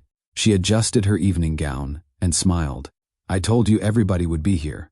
Richard laughed. "You were right. I usually am." "That's debatable." Nia rolled her eyes. "Just enjoy yourself tonight." Richard smiled. "I plan to." And at that moment, he genuinely meant it. To him, the gala represented another opportunity to socialize, another opportunity to strengthen connections, another evening among influential people. Nothing more. The irony was remarkable. The most important event of his personal life was beginning, and he didn't know it. As the ballroom filled, conversations echoed throughout the venue. Collectors discussed recent acquisitions. Guests exchanged predictions regarding the mystery artist. Journalists interviewed attendees. Excitement continued growing. Near the center of the ballroom stood the featured exhibition. The collection occupied an entire section of the venue. Soft lighting illuminated each piece. Guests naturally drifted toward the display. Curiosity pulled them closer. Richard eventually followed the crowd. Nia walked beside him. The moment they entered the exhibition space, something felt different. The atmosphere changed. Conversations became quieter. People spent more time observing, more time reflecting, more time feeling. Richard noticed immediately. He glanced around. Many guests weren't speaking at all. They were simply standing in front of the artwork, studying it, absorbing it. One older collector remained motionless before a painting for nearly 5 minutes. Another guest quietly wiped tears from her eyes. Several people appeared visibly emotional. Richard found himself unexpectedly intrigued. "That's interesting." Nia followed his gaze. "What is?" "The reactions." She nodded. "The paintings must be good." Richard stepped closer to one canvas, then another, then another. Something about the collection held his attention, not because he understood art particularly well, because the work felt personal. The paintings seemed to carry stories, not obvious stories, human stories, the kind people recognize even when nobody explains them. For several moments, Richard forgot about networking, forgot about business, forgot about status. He simply looked. One painting especially caught his attention. He couldn't explain why. The image stirred something familiar, a memory, a feeling, a forgotten part of himself. Richard stared longer than expected. Nia eventually nudged him. "You really like this one?" He blinked. "Maybe." She smiled. "I'm impressed." "Why?" "You usually spend more time talking than looking." Richard laughed. "Fair point." Still, even after moving on, his thoughts remained with the painting. Across the room, more guests continued arriving. The exhibition area became increasingly crowded. Collectors exchanged observations. Art critics took notes. Journalists gathered reactions. Everywhere Richard looked, people seemed affected by the work, and the emotional responses continued growing stronger. One woman stood before a painting and quietly began crying. Her husband wrapped an arm around her shoulders. Neither appeared embarrassed. The artwork had reached something deeply personal. Nearby, another guest shook his head slowly, not in disagreement, in admiration. Richard overheard fragments of conversation. "Extraordinary. So honest. I've never seen anything like this. Whoever created this understands people." The comments repeated throughout the room. Different words, same conclusion. The collection was leaving an impression, a powerful one. Nia glanced toward the stage at the far end of the ballroom. "Looks like the presentation starts soon." Richard followed her gaze. Event staff were making final preparations. Guests slowly began moving toward their seats. The excitement became impossible to ignore. For the first time all evening, Richard found himself genuinely curious. Who was this artist? Why had their identity been hidden? And how had they managed to affect so many people? The questions lingered. Around the ballroom, conversations shifted toward anticipation. People checked programs. People discussed predictions. People debated final theories. Nobody seemed certain. That uncertainty only increased the excitement. Unseen by the audience, Kelly waited calmly backstage. The reveal was approaching. Years of work, years of discipline, years of growth. Everything had led to this moment. Back in the audience, Richard settled into his seat beside Nia. The lights gradually softened. Conversations began fading. The room grew quieter. One by one, heads turned toward the stage. The presentation was about to begin, and within the next few minutes, Richard's entire understanding of Kelly was about to change forever. The ballroom grew silent. Not completely silent, but close. The kind of quiet that settles over a room when hundreds of people are focused on the same moment. Every seat was occupied. Every eye faced the stage. The anticipation that had been building for weeks had finally reached its peak. Richard sat beside Nia. For the first time all evening, neither of them was talking. The mystery artist. The secret everyone wanted revealed. The person behind the paintings that had left an entire room emotional. In a few moments, everyone would finally know. The lights dimmed further. A spotlight illuminated the center of the stage. Then the host appeared. Applause echoed through the ballroom. The host smiled warmly. "Good evening, everyone." More applause followed. "Thank you for joining us for this extraordinary celebration of creativity, perseverance, and artistic excellence." The audience responded enthusiastically. The host waited patiently for the applause to settle. Then he continued. "For months, conversations have surrounded tonight's featured exhibition." A ripple of laughter moved through the crowd. Everyone knew exactly what he meant. The speculation, the theories, the endless guessing. The host smiled. "Some of you have spent weeks trying to discover the identity of our featured artist." More laughter. Even Richard smiled. The host glanced toward the exhibition area. "And after experiencing the collection tonight, I think it's safe to say the excitement was justified."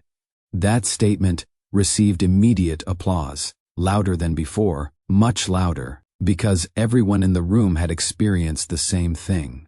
The paintings weren't merely beautiful.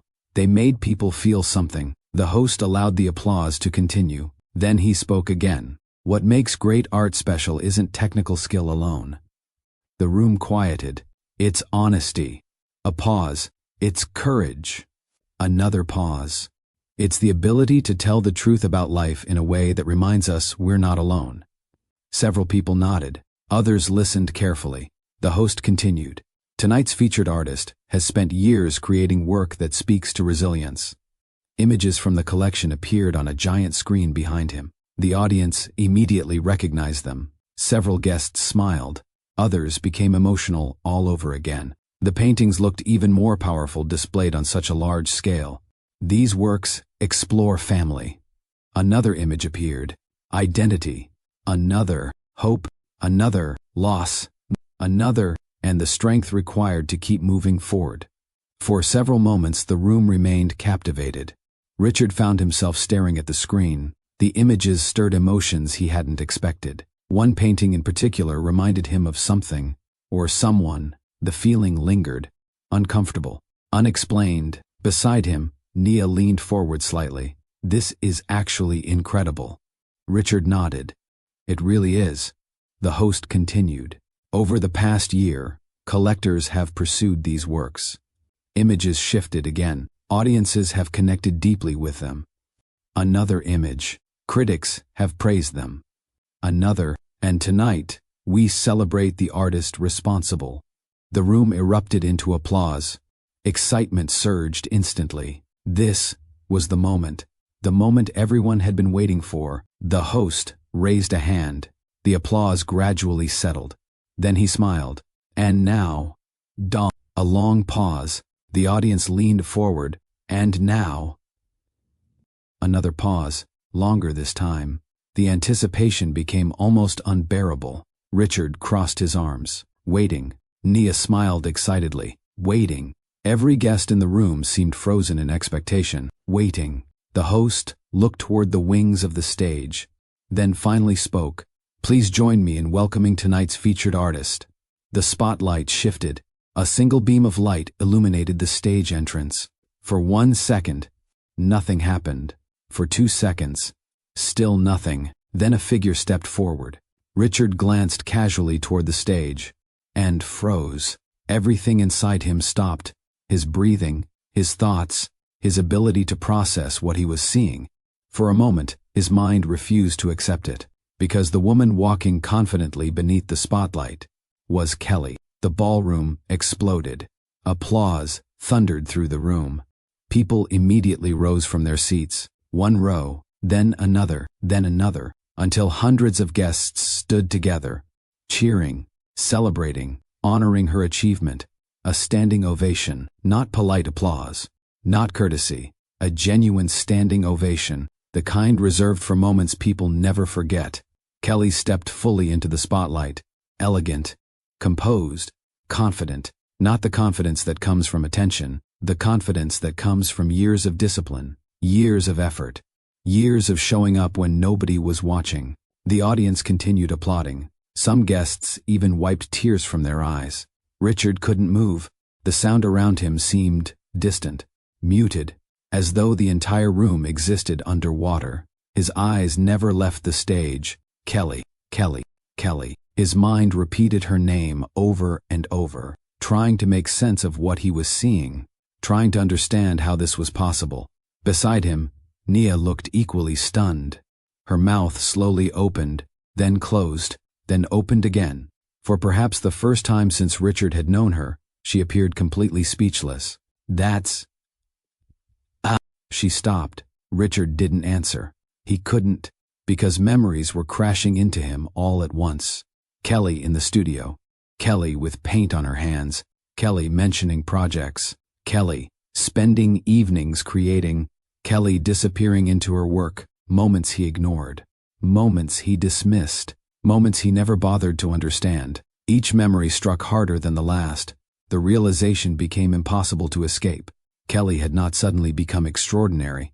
She had always been extraordinary. The difference was that now everyone else could see it. And somehow, he was the last person to notice. The applause continued. Collectors immediately moved toward the front of the stage. Several influential guests exchanged excited comments. Journalists prepared questions. Organizers smiled proudly. Everywhere Richard looked, people admired Kelly.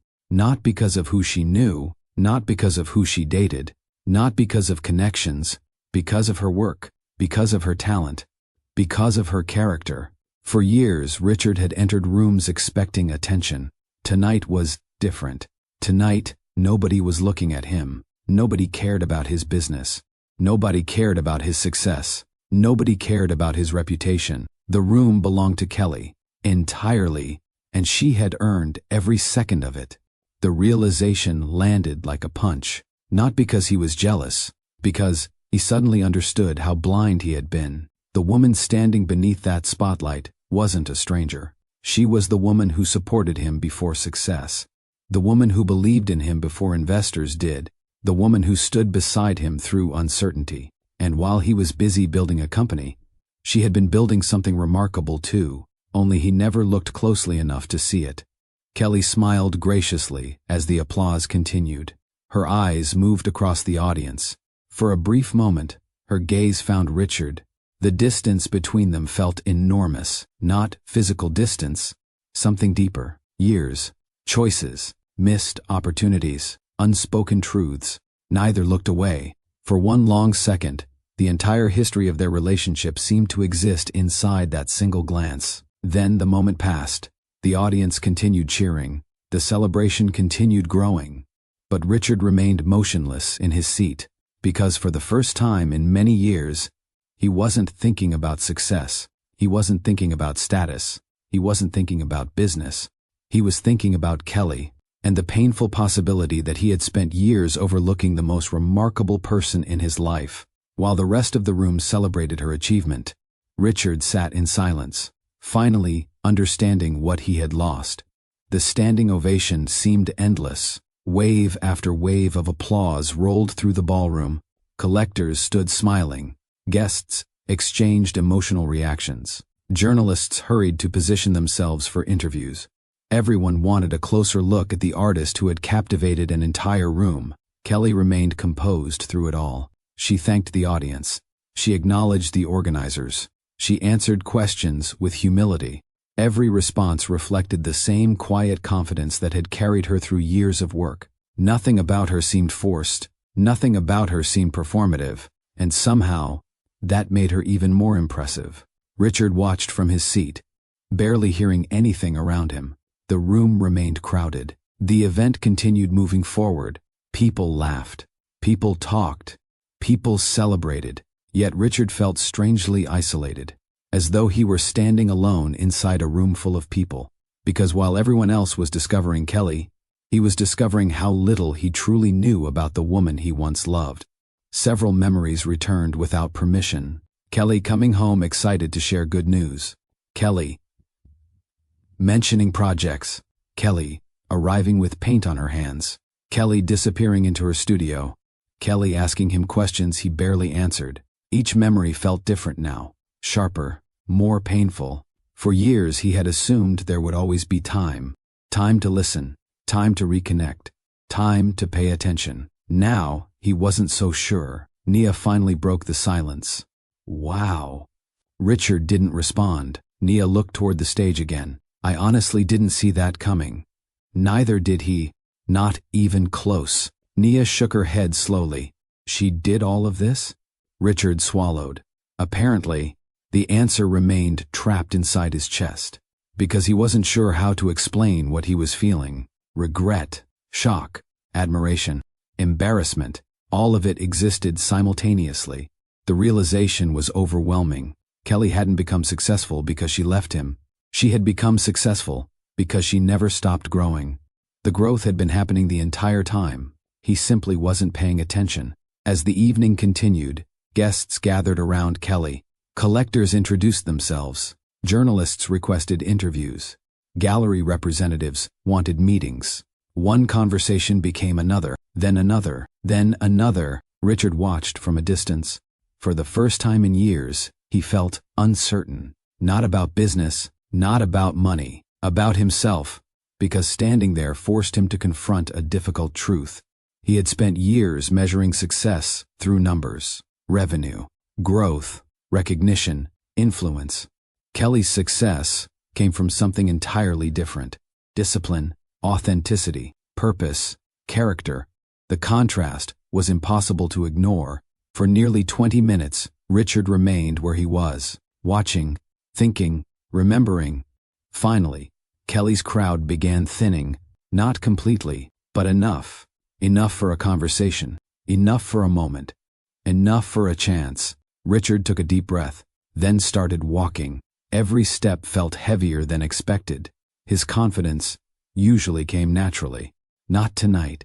Tonight felt different, because no business achievement had prepared him for this. No negotiation, no meeting, no contract, nothing. As he moved through the crowd, several people greeted him. Richard barely noticed. His focus remained fixed on Kelly. She stood near one of her paintings, speaking with a collector. The conversation eventually ended. The collector smiled and walked away. Kelly turned and saw him. For a moment, neither moved, neither spoke. The noise of the gala seemed distant again, not because it disappeared, because neither was paying attention to it. Richard stopped a few feet away, close enough to speak, close enough to see the calm confidence in her eyes. The same eyes that had once looked at him across kitchen tables, across movie nights, across back porch sunsets. Only now something had changed. Not coldness, not anger. Peace. A peace she had earned. And for reasons he couldn't fully explain, that realization hurt. Richard opened his mouth, then closed it again. The words didn't come easily. For perhaps the first time in years, he didn't know what to say. Kelly waited patiently, not rescuing him, not rushing him, simply waiting. Finally, Richard spoke. "Kelly." His voice sounded smaller than usual. Kelly smiled softly. "Hi, Richard." The simple greeting carried years of history. Neither mentioned it. Neither needed to. For several seconds, silence settled between them. Not awkward silence. Honest silence. The kind that appears when emotions are too large for immediate words. Richard looked around, at the paintings, at the guests, at the attention surrounding her, then back at Kelly. His voice was barely above a whisper. "I didn't know." The words escaped before he could stop them. Raw, unfiltered, true. Kelly held his gaze. She didn't look surprised. She didn't look angry. She didn't look victorious. She simply looked honest. Then she answered, "I know." 2 words, nothing more. Yet those 2 words carried the weight of years. Years of missed conversations. Years of unanswered questions. Years of moments he overlooked. The response hit harder than criticism ever could, because there was no accusation in it, no bitterness, no attempt to shame him, just truth. And truth is often impossible to argue with. Richard lowered his eyes briefly. The ballroom continued buzzing around them, but neither seemed aware of it. A long breath escaped him. "I had no idea." Kelly nodded gently. "I know." Another silence followed.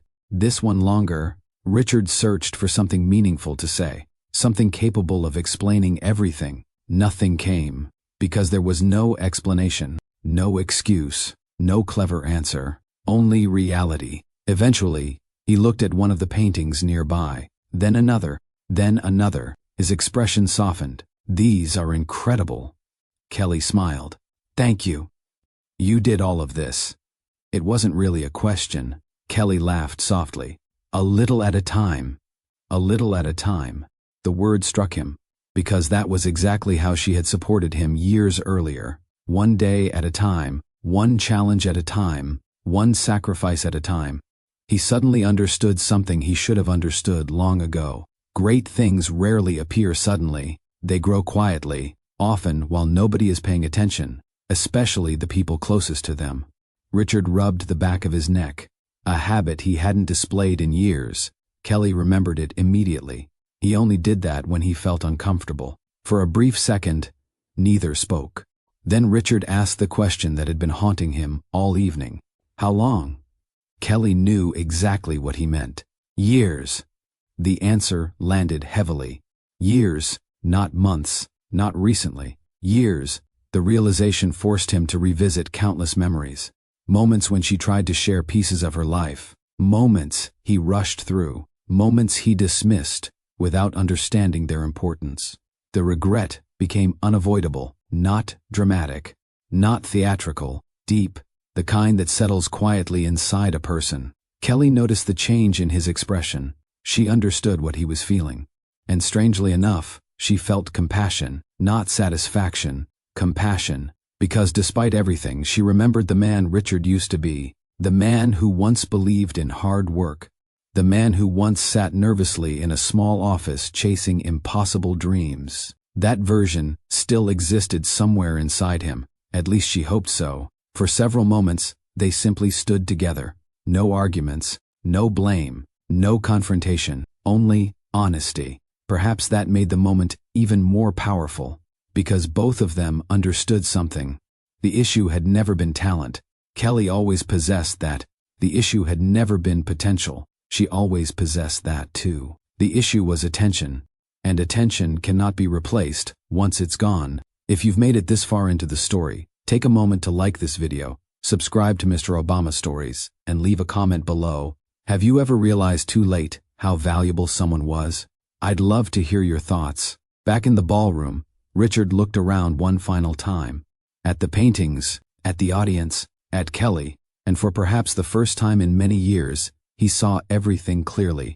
Not just what Kelly had accomplished, what he had become. The realization followed him long after the conversation ended, long after the applause faded, long after the guests departed. Because while everyone else left the gala celebrating Kelly's success, Richard left carrying something much heavier. The understanding that the most painful lessons in life often arrive when success finally becomes quiet enough for a person to hear the truth. And that truth would stay with him long after this night was over. The gala ended, the applause faded, the guests returned home, the photographs appeared online. Articles praised the exhibition.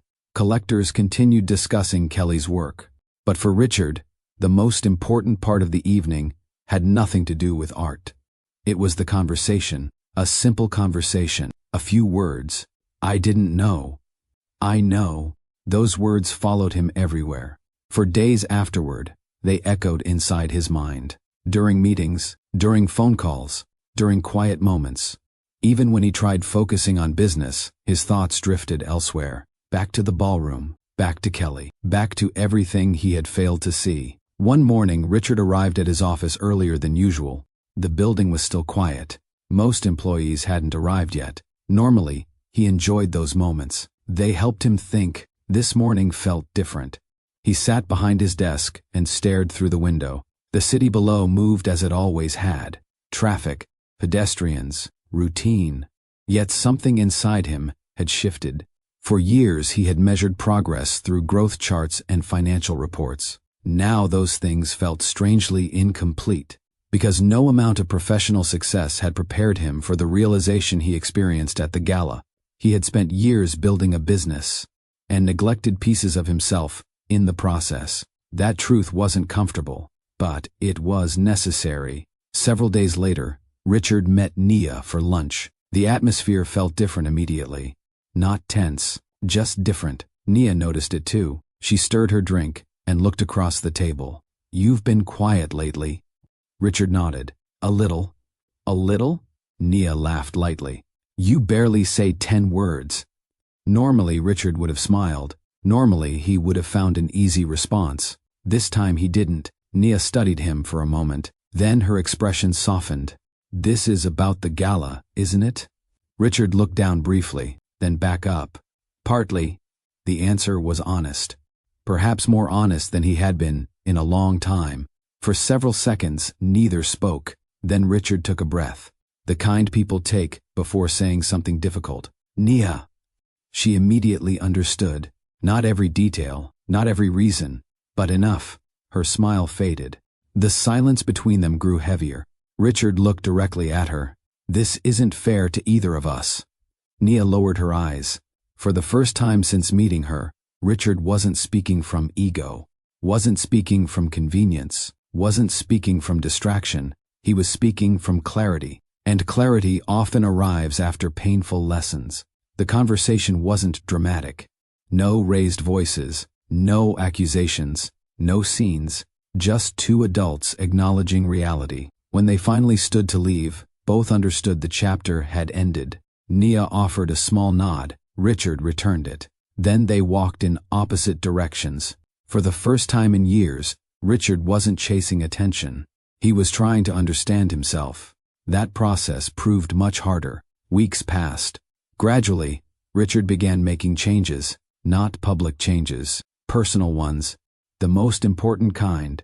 He declined events he normally would have attended, spent less time seeking approval from strangers, spent more time listening, more time reflecting, more time asking uncomfortable questions. The answers weren't always pleasant. One Saturday afternoon, he found himself sitting alone in his living room. No meetings, no schedules, no obligations, just silence. The silence felt unfamiliar. For years he had filled every available moment. Now there was room to think, and thinking forced him to confront things he had avoided. The missed conversations, the forgotten promises, the moments Kelly reached for connection and found distraction instead. Richard rubbed his face. The memories weren't easy, yet he refused to run from them, because growth requires honesty, real honesty. Not the kind people perform publicly. The kind that happens when nobody is watching. Months earlier, he would have blamed circumstances, business demands, responsibility, pressure. Now he knew better. The truth was simpler. He had stopped paying attention to what mattered. Recognizing that truth hurt, but it also gave him direction. Because if his choices created the problem, different choices could create change. Slowly, Richard began rebuilding parts of himself. He visited family more often, returned phone calls he once ignored, made time for conversations without checking his phone every 5 minutes.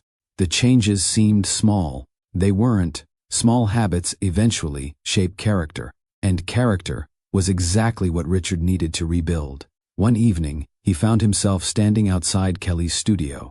For several minutes, he remained near the entrance, thinking. The easiest option would have been staying home. The easier option would have been saying nothing. But some things deserve effort, and apologies deserve sincerity. Eventually, he knocked. A few moments later, the door opened. Kelly appeared, surprised, not upset, just surprised. "Richard," he nodded. "Hi." For a second, neither moved. Then Kelly stepped aside. "Come in."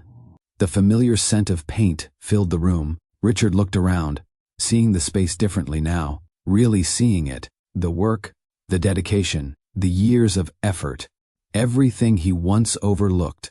Kelly waited quietly, not rushing him, not helping him, allowing him to speak for himself. Richard took a breath, then another. Finally, he looked directly at her. "I owe you an apology." Kelly remained silent, listening, the way she always had. Richard continued. "I should have listened more." A pause. "I should have paid attention." Another. "I should have been present." His voice lowered. "And I'm sorry." No excuses followed. No explanations. No attempt to justify anything. Just accountability. The apology Kelly deserved years earlier. The studio became very quiet. For a long moment, neither spoke. Then Kelly smiled gently, not because everything was fixed, because the apology was real. And sometimes sincerity matters even when it arrives late. Richard wasn't asking for another chance, wasn't asking for forgiveness, wasn't asking for anything. He was simply doing what should have been done. For the first time in a very long time, he was taking responsibility, and that was where real change finally began. Richard left the studio feeling lighter, not because the apology solved everything, because it was honest. For the first time in years, he had stopped trying to control an outcome. He had simply told the truth, and now the rest was out of his hands. The drive home felt different. The city lights passed by his windows. Traffic moved steadily through the evening. Normally, Richard would have spent the drive answering calls or thinking about business. Tonight, he did neither. He simply drove, thinking about Kelly, thinking about growth, thinking about how many years he had spent chasing achievements while neglecting relationships. The apology had been necessary, but deep down, he understood something important. An apology could open a door. It could not rebuild trust. Trust required something else: time, consistency, patience. Things Richard had once demanded from Kelly without realizing it. Now life was asking the same things from him. Several days passed. Then, a week. Then another. Kelly appreciated the apology. She truly did. But appreciation and reconciliation were not the same thing. That distinction mattered a lot, because while Richard was finally changing, Kelly had already changed. The woman who once waited endlessly for his attention no longer existed. She had built her own life, her own confidence, her own direction, and she wasn't willing to abandon that growth simply because Richard had finally opened his eyes. One afternoon, Richard sent a message, nothing dramatic, just a simple question. "Would you like to get coffee sometime?" Kelly looked at the message, then set her phone down, not because she was upset, because she wanted to think. Years earlier, she would have answered immediately. Now she took her time. Growth had taught her something valuable. Never make important emotional decisions out of loneliness. Make them out of clarity. The following morning she finally responded, "Coffee sounds nice." The meeting happened several days later. A small cafe, no spotlight, no audience, no expectations.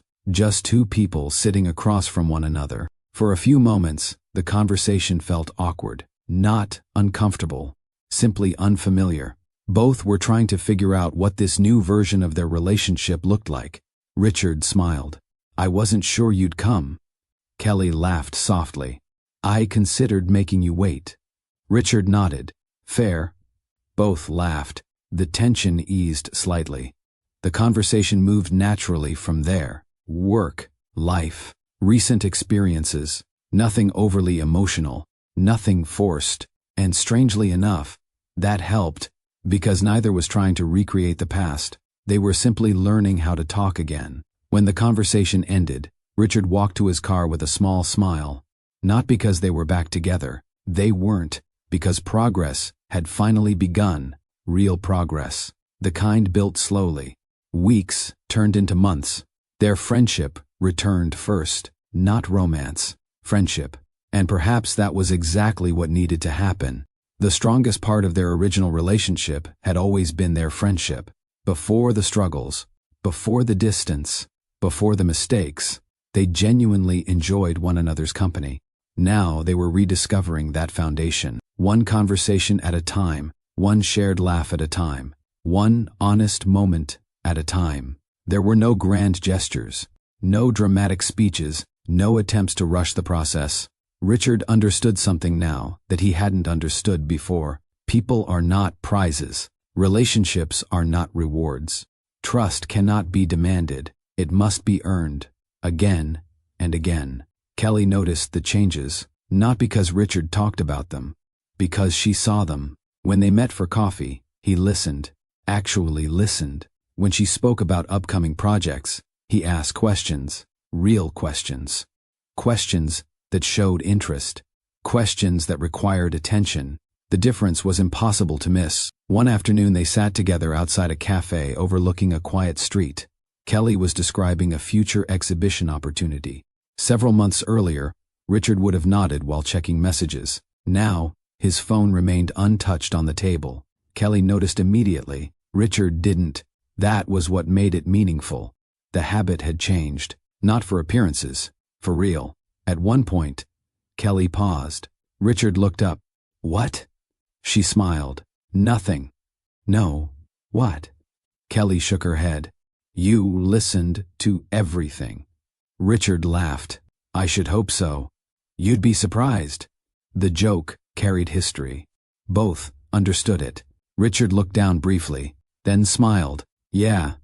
The moment wasn't painful anymore. Just honest. And honesty had become their strongest bridge. As time passed, another change appeared. Respect. Not that Kelly had ever completely lost respect for Richard, but respect had been damaged. Now, it was being rebuilt. Carefully. Through actions, not promises. Promises are easy. Behavior is harder. Richard showed up when he said he would. Kept commitments. Made time. Paid attention. The things that once seemed small suddenly became important. Because those things reveal character. One evening, Kelly invited him to visit a smaller exhibition featuring several local artists. Richard arrived early. Kelly arrived a few minutes later. As they walked through the gallery, something felt surprisingly comfortable. Not romantic. Not yet. Comfortable. The comfort of two people who no longer needed to pretend. At one point, Richard stopped in front of a painting. Kelly watched him. What do you think? Richard studied the piece, then shrugged. I think I still have a lot to learn about art. Kelly laughed. That's probably true. Richard pointed toward her. There it is. What? The support. Kelly looked confused.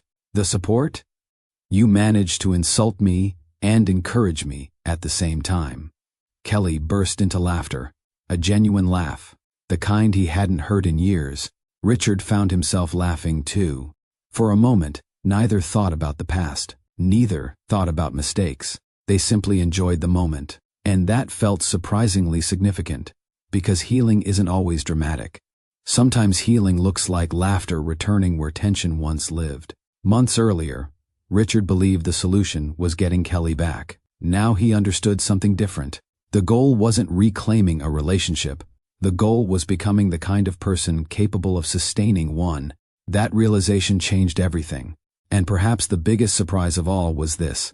Kelly wasn't impressed by the apology. She wasn't impressed by words. She was impressed by consistency. The same quality she had valued from the beginning. The same quality that once existed inside Richard, before success distracted him. Slowly, steadily, the trust returned. The friendship strengthened. The respect deepened.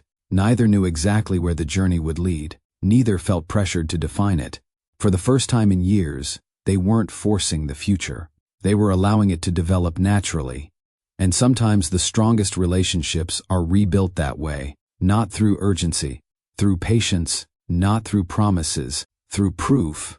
And as the seasons continued changing in Roanoke, both Kelly and Richard began realizing something unexpected. The story between them wasn't ending. It was becoming something stronger than it had ever been before. The months that followed brought something neither Richard nor Kelly expected. Peace. Not excitement, not uncertainty. Peace. The kind that develops when two people stop trying to force outcomes and start appreciating what exists in front of them. Their friendship continued growing naturally. Neither rushed conversations about the future. Neither pressured the other. Neither attempted to recreate the relationship they once had. Because both understood something important. That relationship no longer existed. And perhaps that was a good thing. The old relationship had been built by younger versions of themselves. Versions that still had lessons to learn. Versions that still had growing to do. Now they were different people. Wiser people. Stronger people. And whatever came next deserved a stronger foundation. One Saturday afternoon, Kelly invited Richard to visit her studio. The invitation surprised him, not because they hadn't spent time together, because the studio had always felt deeply personal, a place she protected, a place where her most honest work lived. When Richard arrived, Kelly was already inside organizing several pieces. Sunlight filled the room. Paintings lined the walls. The familiar scent of paint lingered in the air. Richard stood quietly near the entrance, looking around. The space felt different than the first time he returned to apologize. Back then he saw what he had missed. Today, he saw what Kelly had built. There was a difference. Kelly noticed him studying the room. "What?" Richard smiled. "I was just thinking."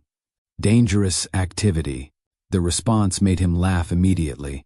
For a second, both remembered a conversation from years ago, one of those small memories that somehow survived everything else.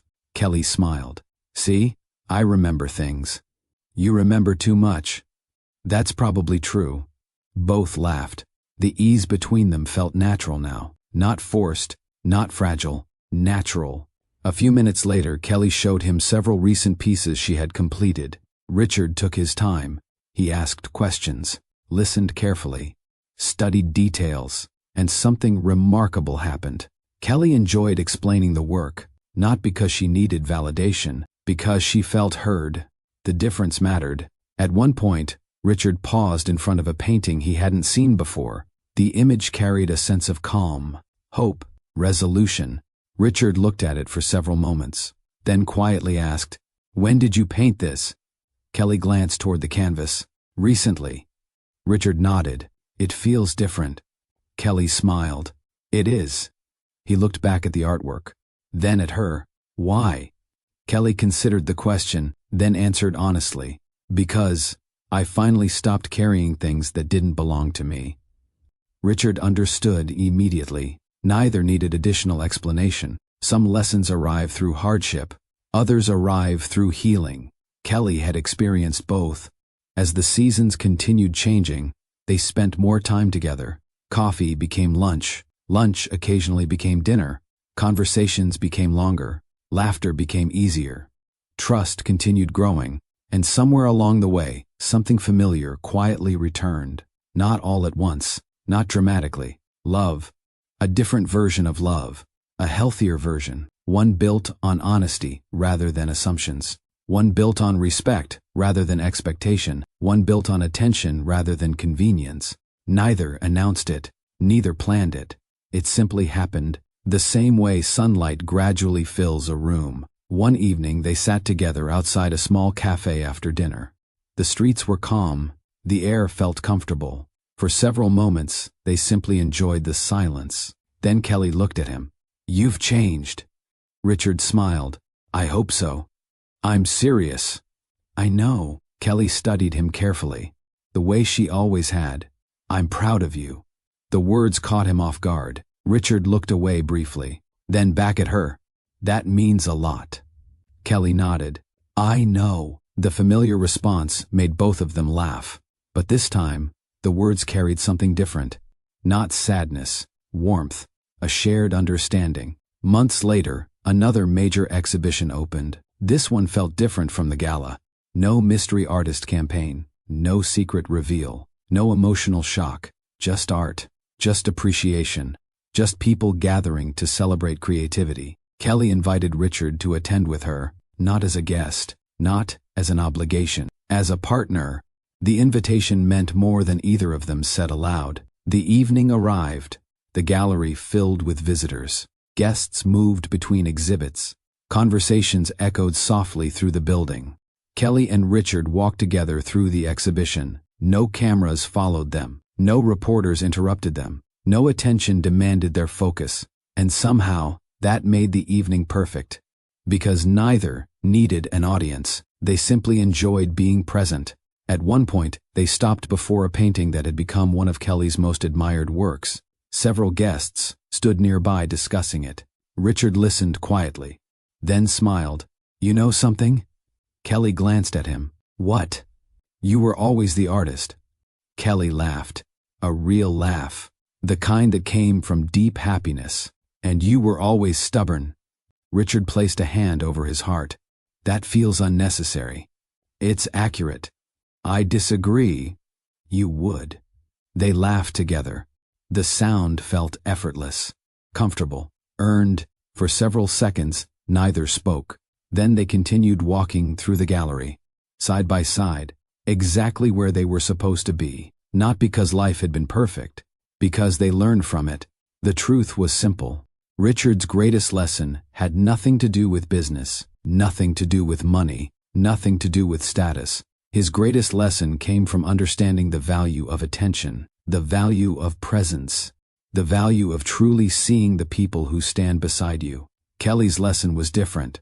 She learned that her worth never depended on anyone else's recognition. Not Richard's, not collectors, not audiences. Her value existed long before anyone applauded.